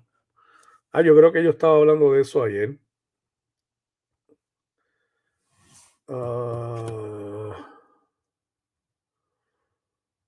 Ah, ok. Felipe, tengo que hacer un exégesis en cuanto a eso porque hay que verlo dentro del contexto de ese pasaje. Ungido, puesto con aceite, profesor. Eh, Castor de Cristo. Lo que pasa es que la ceremonia de ungir a una persona con aceite es una ceremonia como tal. Pero también se habla de la unción del Espíritu Santo, como que el Espíritu Santo viene y se apodera de una persona. Así que dependiendo lo que está queriendo decir ahí. Pero el mero hecho que una persona sea rociada con aceite no le hace a una persona que sea exclusivamente un buen cristiano, un buen predicador. Eso es una ceremonia, pero no imparte ningún tipo de don o algo así. Gracias, Fabián. Sí, estoy ya mucho mejor. Todavía tengo esa carraspera en la garganta, pero nada. Ah, las promesas de Dios a su pueblo son sí y amén. Eso es lo que dice la Biblia. Ah, cuánto me alegro que se conecte con el pastor Juan Manuel Vaz, Will Graham, son pastor, yo sigo, Suel Michelin, Paul Washer. Y otro de la misma denominación, saludos de Argentina, Adriana, claro que sí. Dice aquí, usted también. Está bien. Gracias, Paola. Gracias por siempre cuidar de mí. Muy, muy amable. Saludos desde Colombia, profe Vedan Art. Doctor, ¿eres 100% creacionista? Sí. ¿Qué es el Tribunal de Cristo? Bueno, recuerden, hay juicios tanto para los impíos como para los cristianos, pero el juicio de los cristianos no es para salvación ni condenación. Se habla del asiento bema de Cristo, del Tribunal de Cristo, pero esos son aspectos escatológicos, yo no los toco en el canal. Que hay que la ley como norma de santidad haya sido un fracaso. La ley no es un fracaso, el que la trata de cumplir es el quien fracasa. Dice, según entiendo, el concepto de leer un libro sagrado en su lenguaje original y hablarlo para que tenga veracidad es musulmán. No, Andrés, nosotros no es que demos veracidad por el mero hecho de que se lea en el idioma original. Lo que pasa es que hay que entender que cuando se traduce un texto bíblico de un idioma original al que nosotros tenemos, a veces hay que hacer una equivalencia dinámica y no necesariamente se puede traducir literalmente. Le doy un ejemplo. Si yo voy a traducir literalmente la frase en inglés, how do you do? Yo no puedo traducir cómo está usted está, porque no se entiende en el español. Yo tengo que hacer una equivalencia dinámica. Cuando alguien me dice, how do you do? Yo tengo que traducirlo, ¿cómo está usted? ¿Verdad? Entonces, pues si usted conoce los idiomas originales y usted sabe lo que significa en el idioma original, usted puede entonces ser mucho más práctico y mucho más fidedigno a lo que el autor quería decir. Por ende, no es que le estamos atribuyendo veracidad por el mero hecho de que leamos en griego o en hebreo la palabra de Dios que fue escrita en hebreo y en griego, en el caso del Nuevo Testamento, el griego, ¿verdad? Lo que significa es que para hacer una exégesis, un estudio bíblico, Muchas veces tenemos que ir al idioma original para entender perfectamente qué es lo que se estaba hablando allí. Por ejemplo, siempre hay un debate de las personas diciendo de que no se bautiza en el nombre del Padre, del Hijo y del Espíritu Santo, que en el libro de los Hechos no aparece eso. Pero cuando usted hace una buena exégesis, de hecho yo la hice aquí en mi canal, tomando las notas del pastor Winston Medina, hay que entender que cuando se bautiza en el libro de los Hechos, se está hablando, y cuando usted lo lee en el griego, entiende que quienes están haciendo allí la confesión son los que se están bautizando. En el libro de Mateo capítulo 28, verso 19 en adelante, habla del que bautiza. ¿Cómo hace lo que el que bautiza? Lo hace en una fórmula trinitaria. ¿Cómo se bautiza el que está siendo bautizado? En el nombre de Jesús. Y eso usted lo puede notar nuevamente cuando va directamente al idioma griego y puede entender, esto es lo que significa allí claramente. Así que pues es importante saber los idiomas originales o por lo menos utilizar las herramientas correctas para entender cuando se hace una equivalencia dinámica o una traducción literal. ¿Es María, Madre de Dios, Madre de Cristo? Esto he visto una revolución en las redes después de la declaración de Miguel Núñez. Sí, eso está surgiendo mucho ahora. Yo también hice un video aquí sobre Teotocos. El pastor Will Graham tocó el tema de Teotocos. El pastor Veloz también habló sobre el Teotocos. Y esto, mire, lo que estoy notando es que en las redes sociales de momento alguien sale con algo y de momento explota a través de las redes sociales y todos nosotros tenemos que empezar a hablar sobre los conceptos de que se están tocando. Y esto sucede nuevamente pues porque la mayoría de las personas no han tenido un entrenamiento de teología sistemática y muchos hermanos pues no tienen ese entrenamiento formal y pues hay que explicarlo y darlo nuevamente porque se malinterpreta mucho en cuanto a eso. ¿De qué?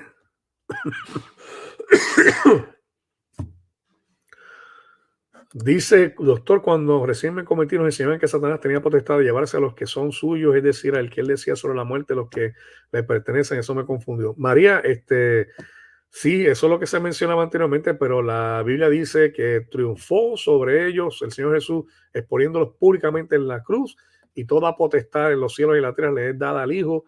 Quien tiene la autoridad sobre eso es Dios nada más.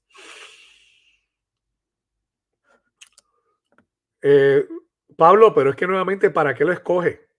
Hay vasos de honra y vasos de deshonra.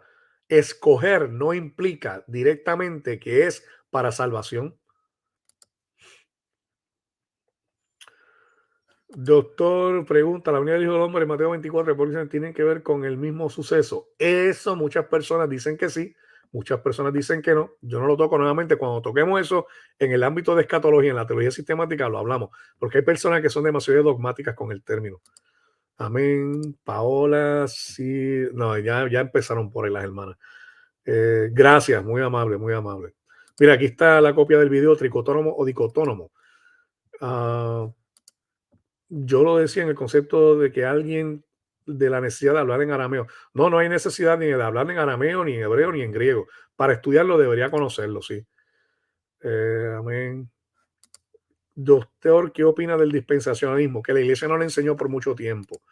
Doctor, ¿cómo va a aplicar la enseñanza de Pablo cómo aplicar la enseñanza de Pablo a la vida natural? Dependiendo de qué enseñanza de Pablo me está mencionando. Gracias por la respuesta. Estaremos orando. Gracias, muy amable, Castor. Bendiciones por allá. Dice por aquí, hola, buenísimo, buenas tardes. Le conocí a través de Santiago Alarcón. Excelente, gracias, Dios le bendiga. Ana dice por aquí, es que hay la gente, ¿quién quiere irse? Estamos con María, la hermana de Lázaro.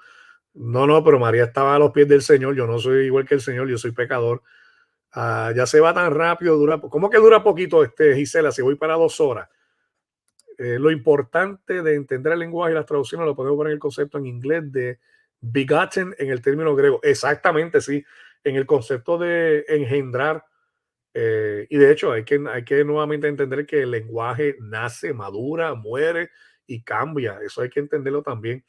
El concepto de engendrar no significa de crear. Son dos cosas diferentes y por eso mucha gente lo malinterpreta.